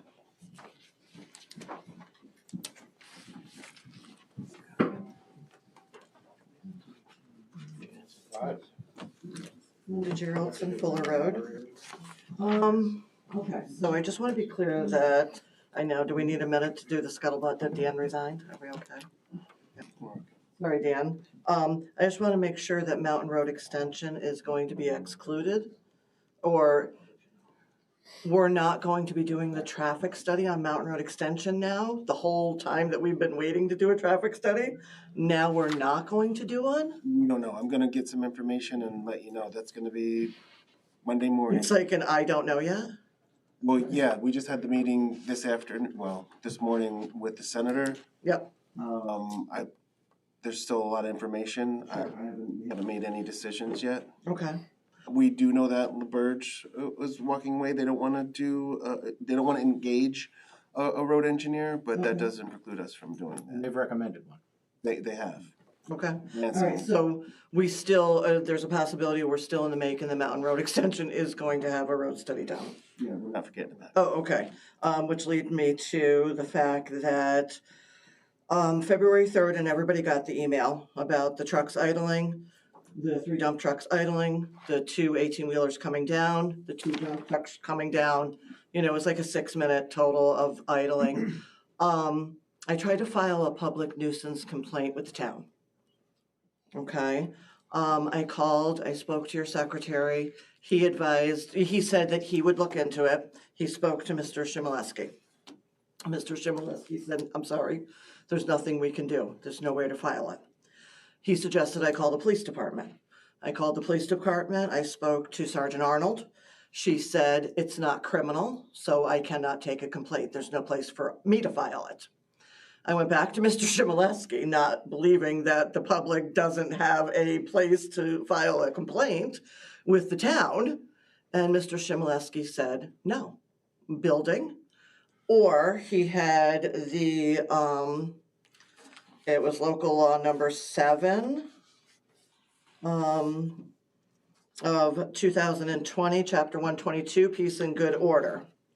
And it doesn't fall under that, which I found kind of ironic in the name peace and good order. I'm getting no peace and no good order with what's happening on my street right now. So, and then I looked at the village website, and I could, if I was a village resident, file. And then I went to the Town of Bethlehem website, and clear as day, I could file a complaint, and it would direct me right to the code enforcement department, and I could file a complaint. So my question is, why can no residents file any complaints with the town of Queens? Yeah, you had made this phone call with me. That's right. Earlier this week. Yeah. And, oh, was that yesterday? Okay. Yeah, so I started to research it because obviously that is a public nuisance if you have trucks idling in front of your house for over 5 minutes. There should be a form. I started working on it yesterday. Haven't been able to get back to it since today was a large meeting day. But we are working on it in our office, whether it has to be filed through the supervisor's office in conjunction with building department. I will find out and let you know as soon as possible because absolutely residents should have a mechanism to. Well, it was a safety issue too, because at that point, nobody could have gotten an emergency vehicle to their home because the roads aren't big enough. God forbid there was something catastrophic up at the quarry. I mean, they're gonna die up there because they couldn't get a vehicle up there while they're waiting for all of this heavy equipment to come down. I just said 2 18-wheelers, 2 dump trucks, and you've got 3 idling. Go ahead. I just have a question. Did you give us a call when that was going on? The trucks were idling, or? I did not. I mailed the board. I gave them all the documentation. So I would just say that there is a, Sorry, Chief, only because I caught them by accident because I walked my son out to the car. Yeah. So then I realized by doing documentation that it happens a lot, because they can't go up the hill when the other trucks are coming down the hill. Oh, I see. Right, so they can't. So they're staging. So while they other have trucks to sit and wait. And then on my Ring doorbell, I also see now it's posing a problem with school buses. Because now they're sitting, now when they go to take off, the school bus is behind them and they go up the hill and then the school bus kind of sort of guns it because I'm pretty sure the kids are probably late to school because they've been sitting there waiting the whole time. So I've noticed more and more of that. But the big thing was emergency. And now we've lived there 30 years and I've honestly only probably seen emergency vehicles go up to the quarry, a handful of times, but I would not want to be the loved one of the person that has to wait, right? And they can't get any emergency vehicles up there. That would not be okay at all. And right, I mean, it's very much a public nuisance. It's very much a safety issue. Can I make this recommendation to you? If you Mhm. see them staging again and, there's a backlog, give us a call, so we'll go find out what's going on and why there's a holdup. We'll do what we can to eliminate it. Oh, I can send you the videos on the holdup because the trucks have to come down the hill. I understand, but when you see it, or if Yeah. you're aware of it, and I think if Bob is still here, Mhm. you see that going on, give us Yeah. a call, we'll come over and investigate and see what's going on. So I didn't know that was like, I know New York State has a no idling law, you know? There is, but. Or 5 minutes, but. In the wintertime, it's not enforceable because the trucks need to stay warm and et Sure, cetera. sure, yeah, But yeah. we can certainly look into what the problem is and try and help out. Anyway, So- I'm not trying to. No, just let you and I know that- appreciate that, but Mr. Jones can speak of the fact that he had the conversation with Amrise, and he was given an email that stated that would not happen, along with there wouldn't be other contractors, which there is, because I think they were trying to get just Heidelberg, Carver trucks so that they could get a better hold on what's happening, whether they're speeding, you know, but there wasn't going to be other independent contractors, and there wasn't going to be staging, and there is. So, and Mr. Jones has all that information. I think you provided it to Ms. Grogan, or maybe to everybody, right? With the thread that came from Mr. Phelps when he had the meeting. And it just kind of goes to like the whole entire, 10, 12 years we've been doing this. We're told one thing, and we give the benefit of the doubt only to have it happen again. And have it again. And now we're going to talk about it again. And they're going to be kind of sort of on their best behavior. And then it's going to happen again because we deal with this with the speed of the trucks. We deal with this, with all of it. There's no way they can't stage. There's no way they can't stop because they're trying respectively to do 5 miles an hour for safety. So unless somebody is really saying, you go, you don't go, you hold, you hit the light down here, you don't hit the light down here, unless there's no way it's ever going to stop because it's such a small area and they're running 120 trucks, 230 trucks. I mean, from 9W to the top of the quarry is only 0.68 miles. It's a tiny, tiny, tiny area. It's never, ever, it's never going to stop. They are never going to be able to say, one truck, just go up, wait, one truck, just come down. Because I'll tell you, at that point, maybe I'd only get 20 trucks and I wouldn't be here bitching about anything. I'm just saying it, realistically, Sure. it's never going to stop. Well, I think the best thing, like you said, Mr. Donnelly work on Absolutely, I could do that. the letter, and in the meantime, while he gets the letter and we start focusing on that a little bit more, call the chief and call the police, and maybe they, sometimes even a police presence sort of can push him a little bit, so. Yeah, the thing about the code is a peace and good order. It has to do with like decibel levels after 9 or 10 o'clock at night and things like that. It's not traffic per se. They're not honking their horns, Why but don't you do me a favor and call the police department and we'll go check out and see what's going on. I mean, I can, and I feel bad because we could be talking every single day, a couple times a day, but that's okay. I will look up your email address. Maybe I could just shoot stuff through email. If you need something like that, that's a 911 call to the dispatch No, center. absolutely. I'm not going to call 911 because they're Right, sitting well, you there. can then call the admin line and we'll be over, okay? No, I mean, so that was the thing. The public nuisance filing was a big thing. You know what I mean? And I just have to, one other thing, and I'm going to get out of your hair, honestly. So, Ms. Grogan, this is for you, though. I just need you to clarify the email that you sent me. Because I kind of felt a sort of way that you were asking me not to come to a meeting. No, and I knew you were going to say that, and the whole reason, you were here at a previous meeting and you said, I shouldn't have to come to every town meeting, and I just wanted you to know that if you couldn't make a meeting or you didn't want to come, I would be sure to inform you if truck traffic was discussed. Okay, yes, because and that's what you said, and then it was interesting enough because... That wasn't a don't come. Okay, because Mr. Jones, when I asked him if anybody had responded to him from his thread with everybody, because he added Amrise, he added Heidelberg, he added everybody, and he said the only one responded was you, and then you said you were talking about traffic today. So I thought, well, that's interesting. She told me not to come, and if it was gonna be talked about, she would let me know, but then you said to Well, Mr. you're- Jones, we're talking about it. Your response had, So- your response had said that you would be attending the meeting. So Yes, okay. that's why I didn't. know. Perfect. Okay, yes, because I mean, I kind of sort of like have learned that attendance is important.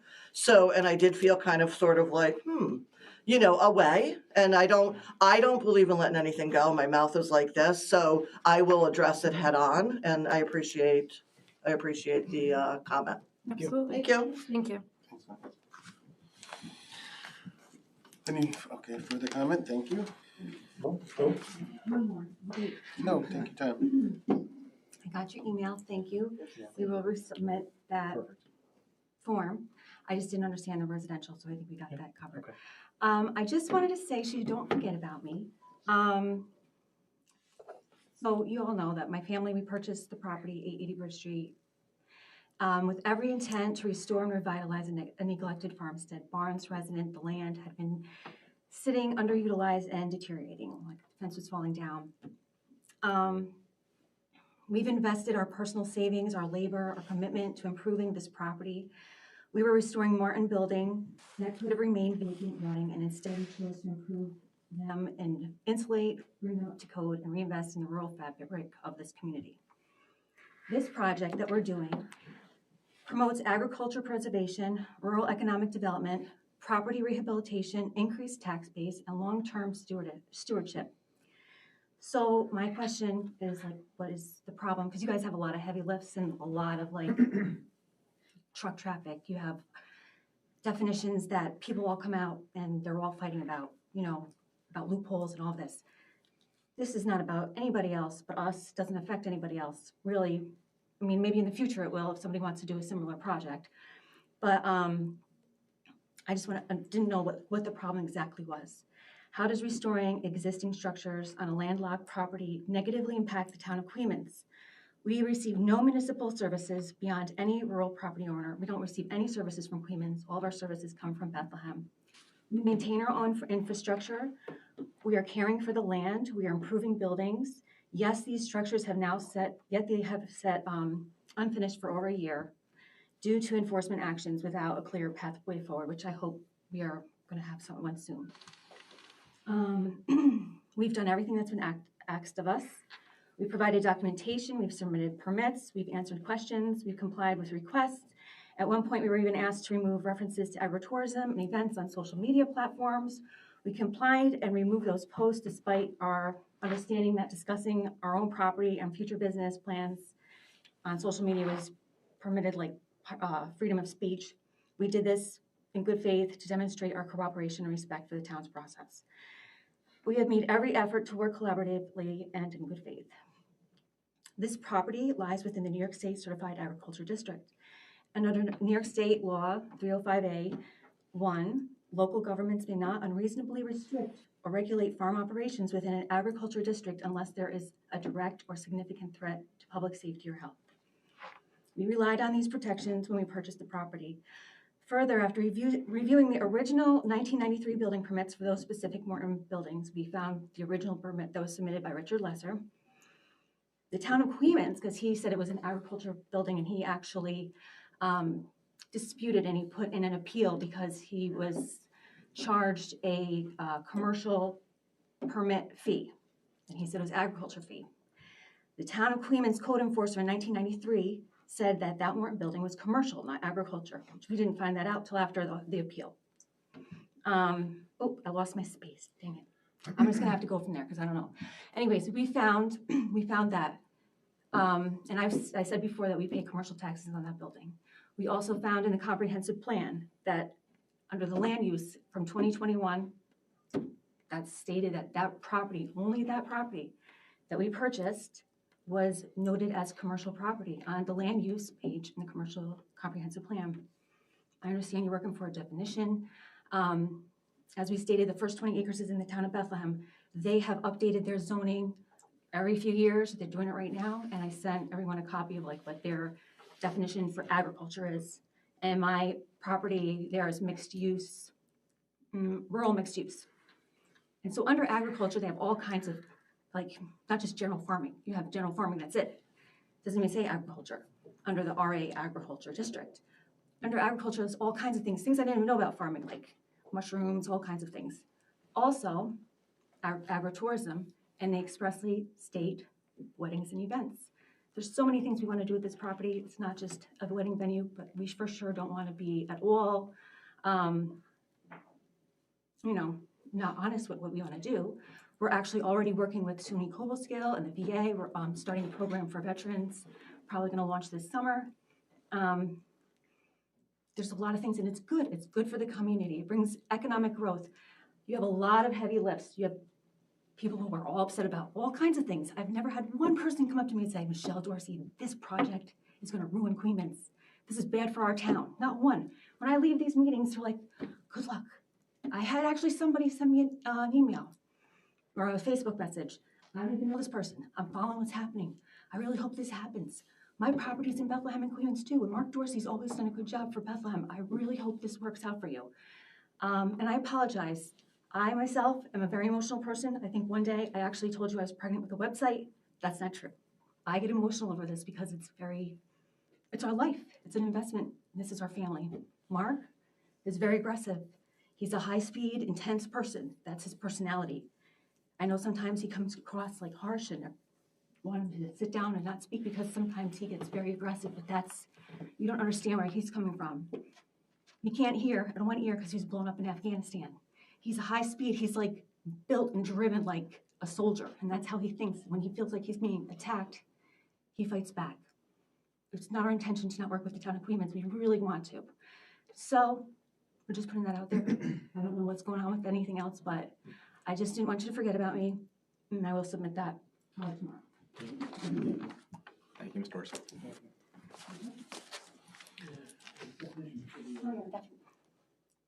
Where do we stand on definitions for the agritourism business? It's been a few months now, and then last meeting, she canceled the meeting with the ZBA.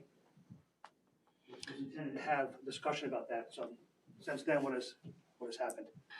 Yeah, we had a chance to. Excuse me? I apologize if I seem aggressive. I'm just trying to understand where you guys are coming from. Our property is landlocked. There's no residents around our property in Queens, so I'm not sure what you're trying to protect. Our property spans 2 municipalities. So I'm not understanding what zoning laws that you're protecting. It's landlocked. It's not next to a road. It's not next to anybody else. Right? So again, in the front part of our property is Bethlehem, which wants this to happen. So I'm just trying to understand how I can farm in Bethlehem and farm the same way in Queens. Right? All this stuff we're talking about, the documentation, commercial land use, the maps, I emailed it to everybody. We email stuff, on a regular basis to all of you, and we get no response, like 0. So my Thursdays, I'm either at the other meeting for the ZBA or here, because when I don't get a response, I come to find out, right? I have to ask you here.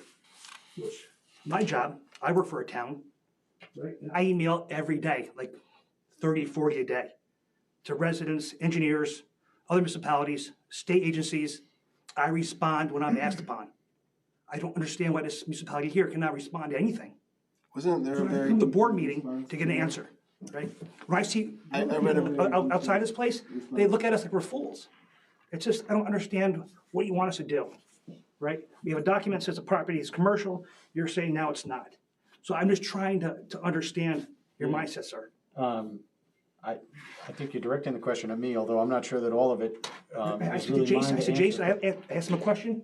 He can respond to you. Sure. So I think there's a couple issues, right? One was your effort to get a building permit that he could approve for the Okay. work that you've done. Right. I think, and I'm looking at Mrs. Dorsey now, I think we've gotten to the point where there's an application you're comfortable with that, based on my discussions with Jason, I think he will sign.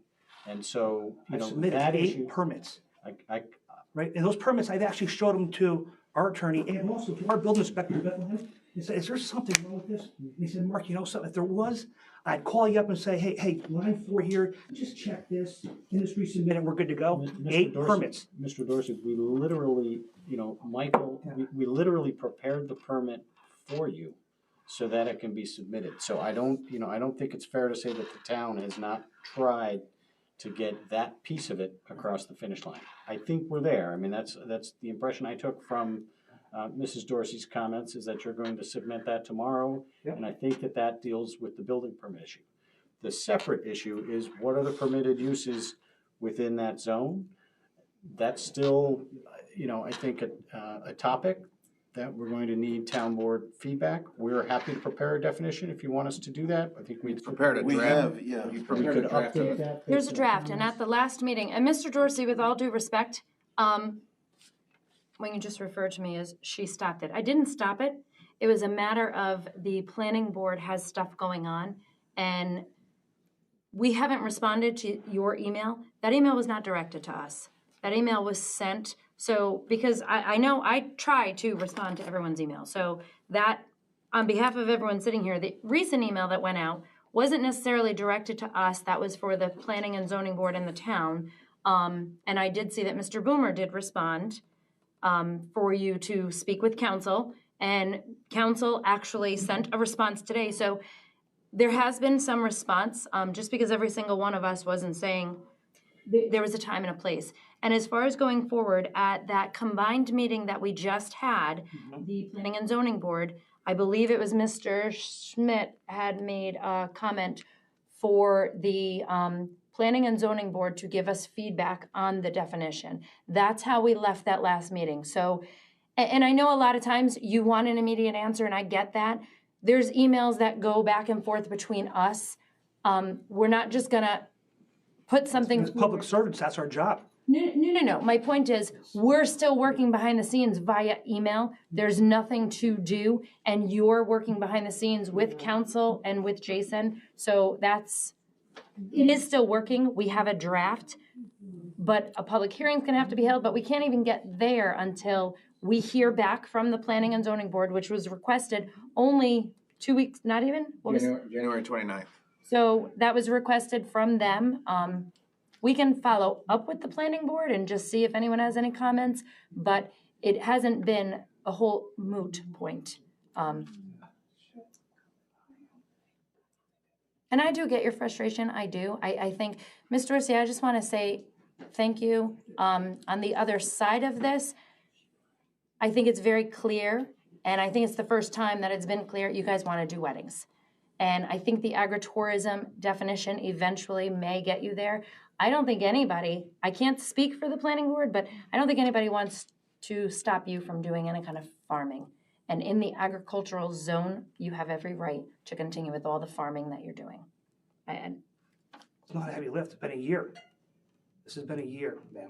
Well, I don't want to go back there, but that's It's been a just. year. It's not a heavy lift, right? The town of Bethlehem accepts this, welcomes this, right? They update their zoning every couple of years to make sure they're current. 1961 is when yours dated back to, right? By law, right, the comprehensive plan kind of dictates the zoning. We've admitted that our zoning is outdated. So then if we understand that and we realize we have a problem, that's not on me, that's on you guys to fix it. And there's really been no concessions because it's been a year, right? It's taken us to update our zoning in Bethlehem in 3-4 months. Done, right? So again, you have a problem. You guys have tons of problems. I mean, I've been to almost every meeting in the past 8 months, right? And really, I don't see many of them ever coming to fruition. So again, I'm beyond frustration, right? Again, a public servant, like all of you are, right? I do my job all the time to every resident, no matter who they are, what they are. If I don't like them, I'm gonna treat them the same as if they're my best friend. And I respond to them every day. Whenever they call me, I respond right away. I will find out and get back to you. Like, I don't leave them hanging. You got a response today from our council, and 2 weeks later. No. I emailed them 2 weeks Mr. ago. Riley, they have a permit that they can submit tomorrow, so they can try to proceed. We submitted it last week. And then we hear back today that we gotta change a page. Today. So you have that. Huh? Yeah, I mean, It's not- it's not- we had sent you a proposed building permit that would have been consistent with how the building department has filled out that application for years. And we sent that out 6 weeks ago, a month ago. You had concerns about it being, about the residential box being checked. That's how they've always done it. And It's so not over the residential. last, Because we telling you how- gave you paperwork that showed that the town of Queens all I'm has doing as is, telling you how they have processed these forms, as I understand it from Jason, for years. Right. You raised a concern about not wanting to check that box, so we worked with Jason to actually modify their forms over the last, 5, 6 days, so that we could present it in a way that we thought would be more palatable to you, and that's what we sent out this afternoon. I just want to make sure it's fair and equitable, because I also foiled some information from our neighbors who have a horse farm, the Lukens. Actually have 2 Morton buildings side by side, identical, same manufacturer, almost identical in size, almost identical in orientation to north, south, east, and west. Yep. All right? With their permit, again, and you're asking us to do something different than what theirs is. Same building, same commercial, right? Same RA district, but yet there's 2 standards for them and then one for us. So it is hard to understand where you're coming from, right? And also to trust, because again, I put all this in front of our building inspector in Bethlehem and ask him questions to make sure that, hey, am I doing this right? So I don't want to mess it up, right? I don't want to do it 8 times. I've done it 8 times. So here we are for a thing that the town's saying we are classified commercial.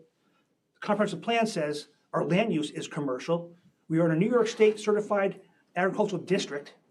We're farming and looking to do a farm practice, right? Again, I'm asking for a permit for windows, doors, insulation. This is like maintenance work. Like this is not out of the ordinary. It's not like structural. I'm not building a building, but yet we can let industrial get away with having no planning. Yeah. Right? It's just, I'm just trying to understand this. Yeah. Right? Again, if I come across aggressive, upset in nature, I apologize. It's not my intent. But a year for a simple permit, it's not a heavy lift. I mean, there's a history there, right, to this process. Yep. And steps that were taken or were not taken, and paths that you pursued and didn't pursue. I really don't want to argue, Neither do I. the merits of that, Yeah. or how maybe you could have approached it in a more efficient manner.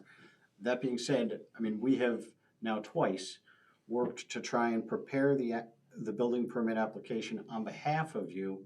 I can't think of another applicant, I mean, certainly not in the town of Queens, have we ever been asked by the town to prepare the application for the applicant so that they could submit it in a way that would get approval. We've done that now twice, and we're trying to help you. Yeah. And I know that you're frustrated, and I know that maybe some of the nuances of how this law gets applied may be confusing or frustrating. I totally get that. We are in no way trying to treat you differently, or in a way that's less favorable than any other applicant. In fact, I think we're going above and beyond to try and help you. And I know it's frustrating, and maybe you don't see that, but that's sincerely true. We are trying to get you. And I wasn't going to say it, and our council did. Mr. Dorsey, with all due respect, I hope you bring that form tomorrow, and I hope we can go forward with this, because, and I'm only going to state this for public record. You say that you've been trying to do this for a year, and I do not mean this with any disrespect. We're here for the fact that a lot of your work was done unpermitted, and if that wasn't the case, we may not be here. And I say that, and I'm only saying that, I'm jumping on what Mr.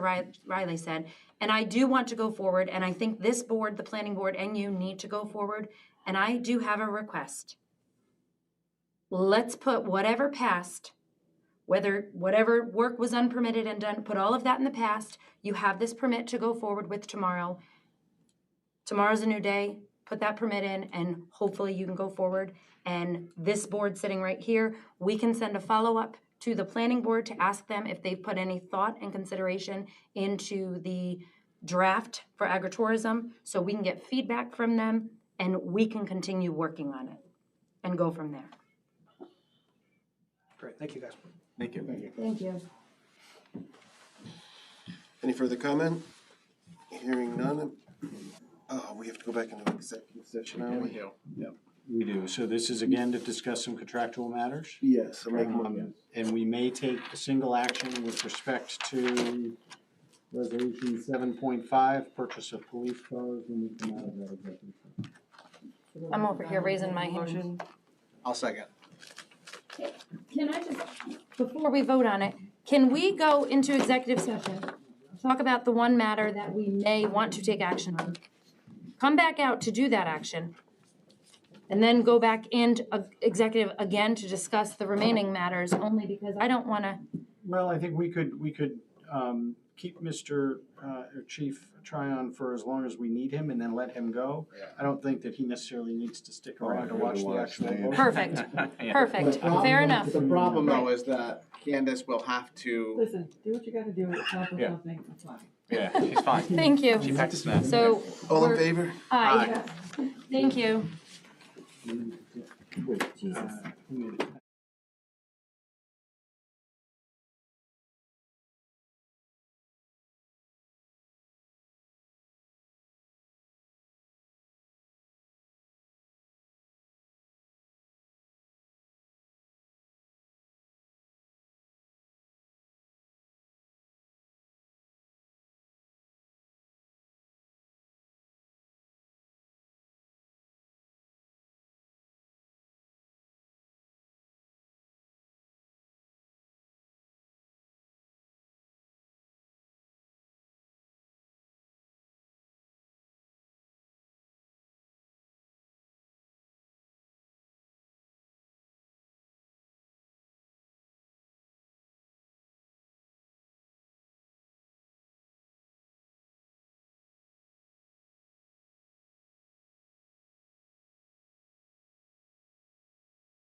Well, I'm saying, yeah, the appointments, here's on the, this year you said, you know, obviously this year is expected, but in right, 4,000, 4,000. You also want, and one of the requirements here, 24,000, the Steve Harvey line this year, so that's 60,000 every year, on top of that 24,000. That's the key part, is that even if you elect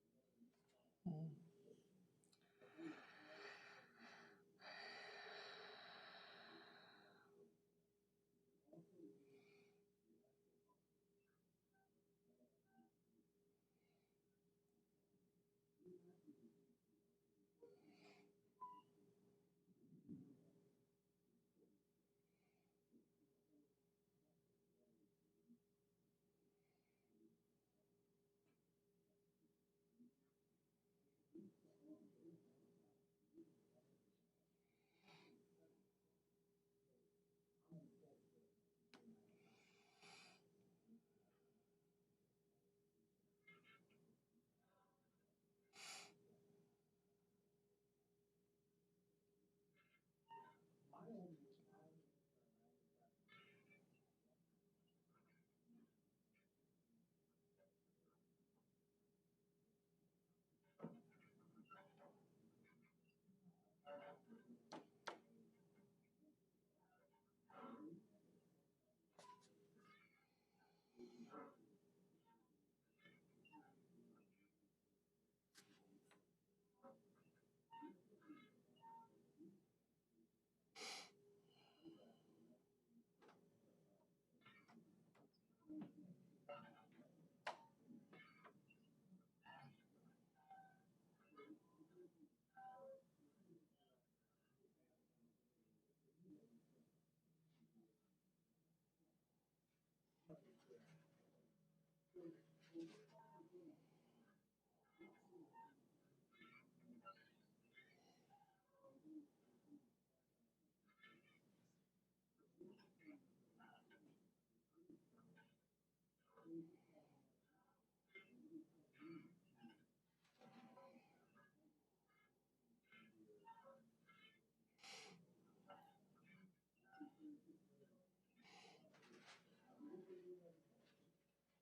yeah, my only concern when we're talking about the budget is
This one's wet. This one too. Also wet. This one's dry, but the back of the seat in front of it is wet. This one's wet. This one too. Get ready with me to go out in bordery weather in New York City. Okay? It feels like minus 15. All I want to do today is stay in bed. But I haven't been out in a week. So tonight, yes, and I was having a fever, chills, I could not get out of bed for 2 days. I was I'm ready for dinner. I'm ready to actually eat something normal while I'm sleeping. And as I'm getting ready, I'm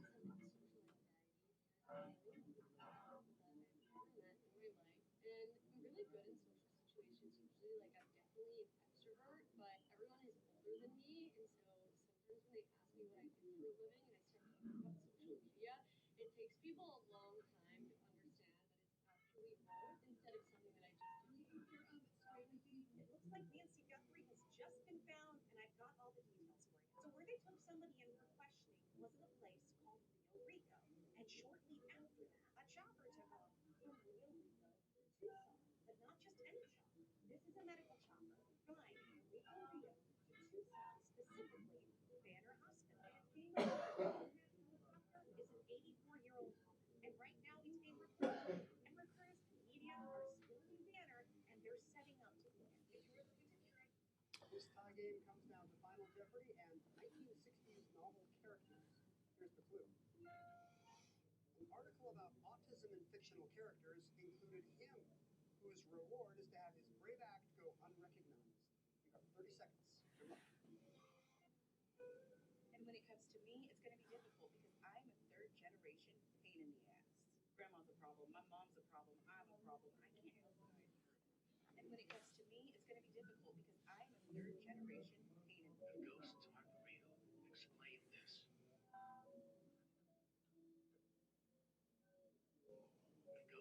Do not wait, yo. No one talks about the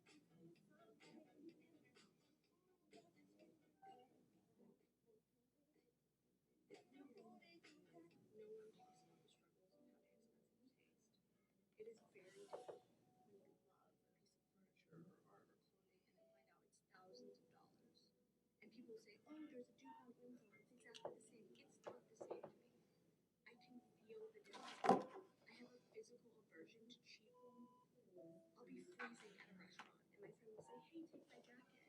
I don't understand. What about this? I'm sorry, this is a... Here they are, tiny white donkeys, barely 26 inch. I'm proud of you, you know that.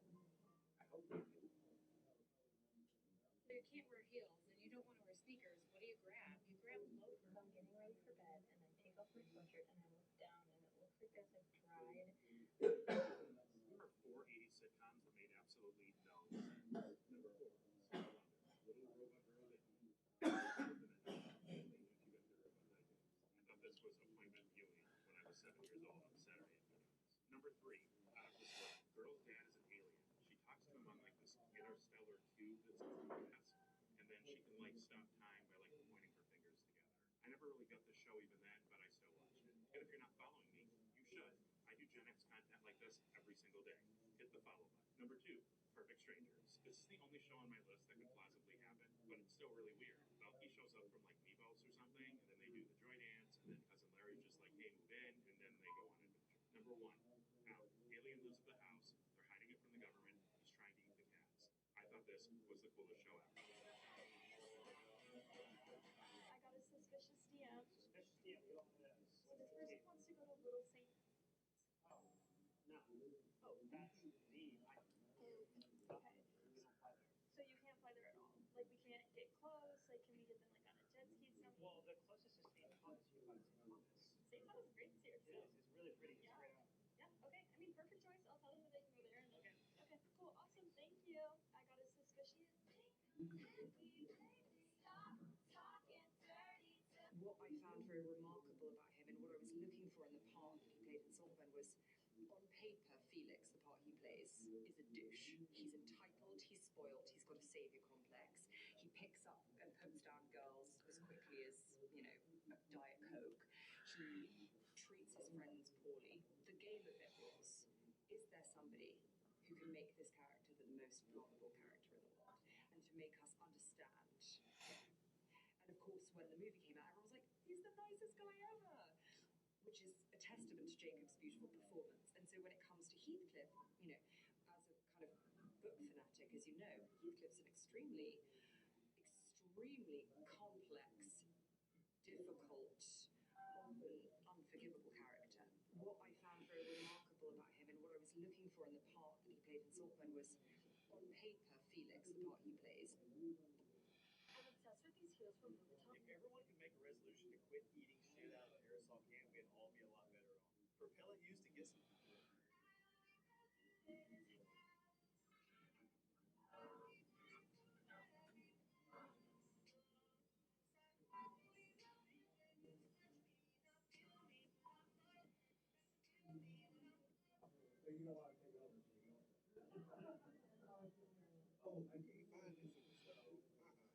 Not this baby. This right here. My husband isn't your dad. Marry the handy guy. I'm not saying marry for money. I'm saying marry for maintenance.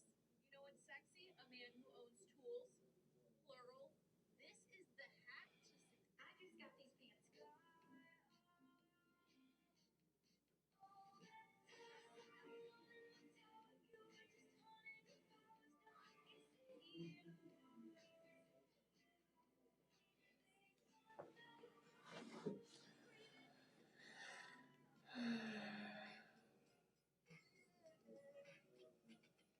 It's a jacket. It's a jacket, but it feels like a sweatshirt. You guys are a sweatshirt loving girly. You are going to fall in love with this.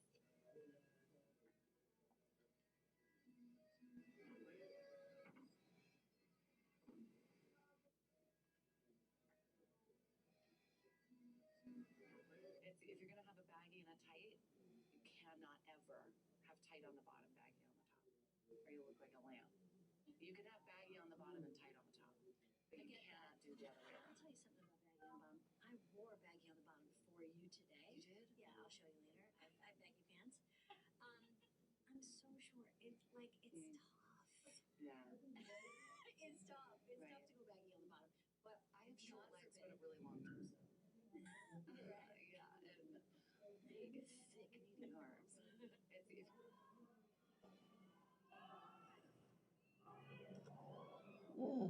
This is my official Cozy Cave review. Helping Mom unbox. Yeah, I heard about this. You can't be the sharpest tool in the shed. You can always be the hoe. Remember, you can't be the sharpest tool. answer from creative.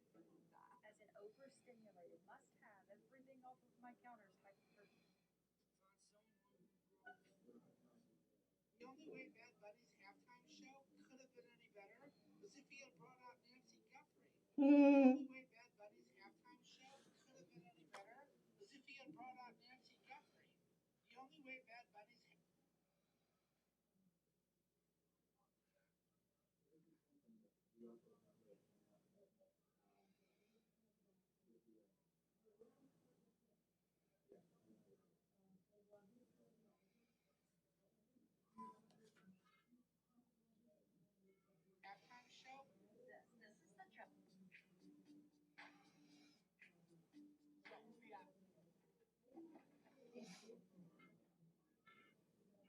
Excuse me.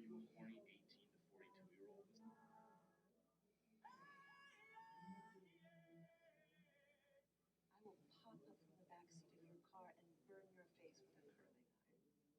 I will pop up from the backseat of your car and burn your face. I grew up in Australia. This dress is so dang good. Just Flowers in the attic. these kids have been in here. Throw it away. This is so cool.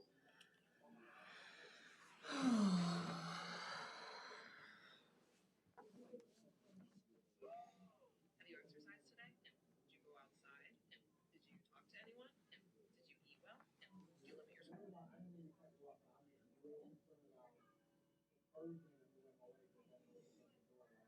This is my outfit for tonight. That's supposed to go on my nose. In addition to that. That's not really doing much. Trust me. Okay, I feel a little out of my element in a dress. My favorite part, yeah, okay, straight from the Titanic. We're gonna use this as a little bow, right? Kelsey's nodding back there. She likes it. Or earrings, which are very cutesy. Then we have a bunch of rings, very colorful and pretty. Really love mixing metals, so I think we're gonna just do. Have you exercised today? No. Did you go outside? No. Did you talk to anyone? No. Did you eat well? No. Did you limit your scrolling time? No. Did you make any plans? No. Did you drink enough water? No. Did you get enough sleep? No. Have you exercised? There are girls that wear sandals just because they look. There's 10 million on this card. Say that I'm a loafer girl is an understatement. Staring at pairs, and they all range from really expensive to ones that I grab and wear all the time are these really simple ones. I love pieces. Let's stereotype.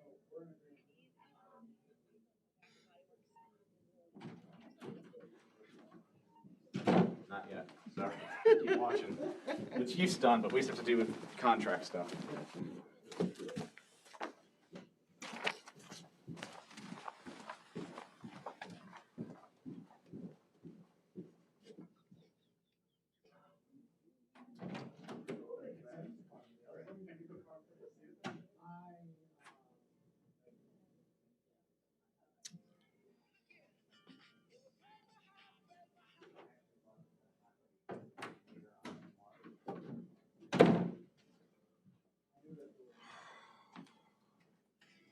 You okay, Chief?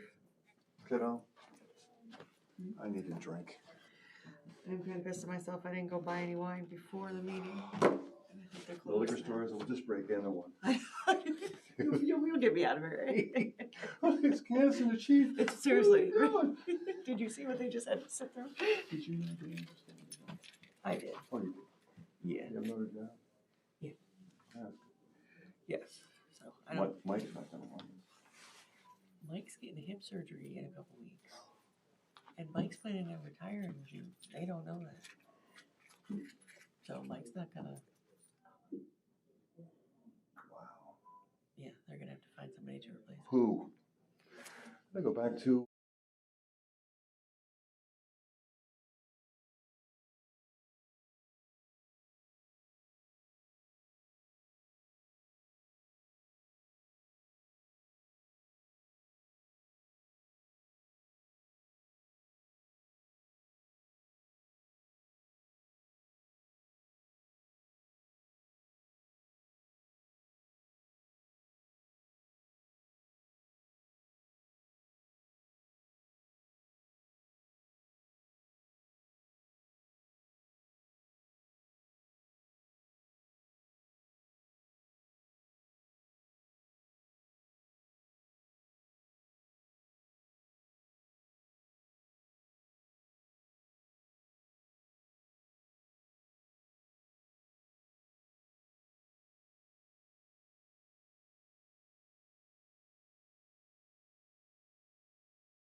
Who'd we leave off with? I'll go. I was just gonna do it.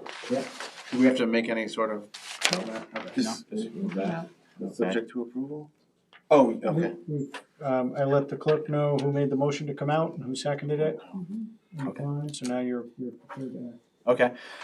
I, Councilmember Stott, offering the following resolution with its adoption, whereas the town of Queens Police Department has notified the town that in order to maintain a high standard of public safety and for the safety of its officers, it is in need of 2 new police cars. And whereas Police Chief Mark V. Tryon has obtained and reviewed a proposed lease agreement between the town of Queens and ROC Leasing, LLC, DBA Real Lease, for lease of 2 2025 Dodge Durango Police Pursuit vehicles in the total amount of $23,328.74 per year.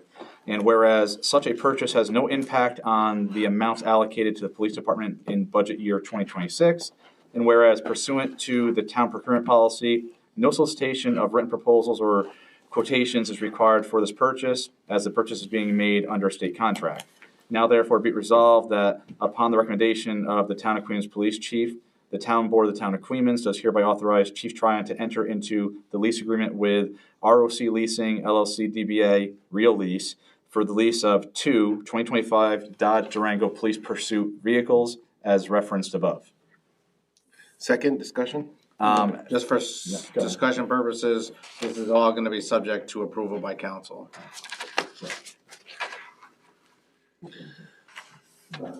All in favor? Aye. Aye.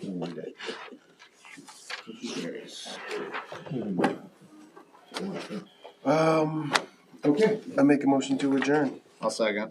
All in favor? Aye.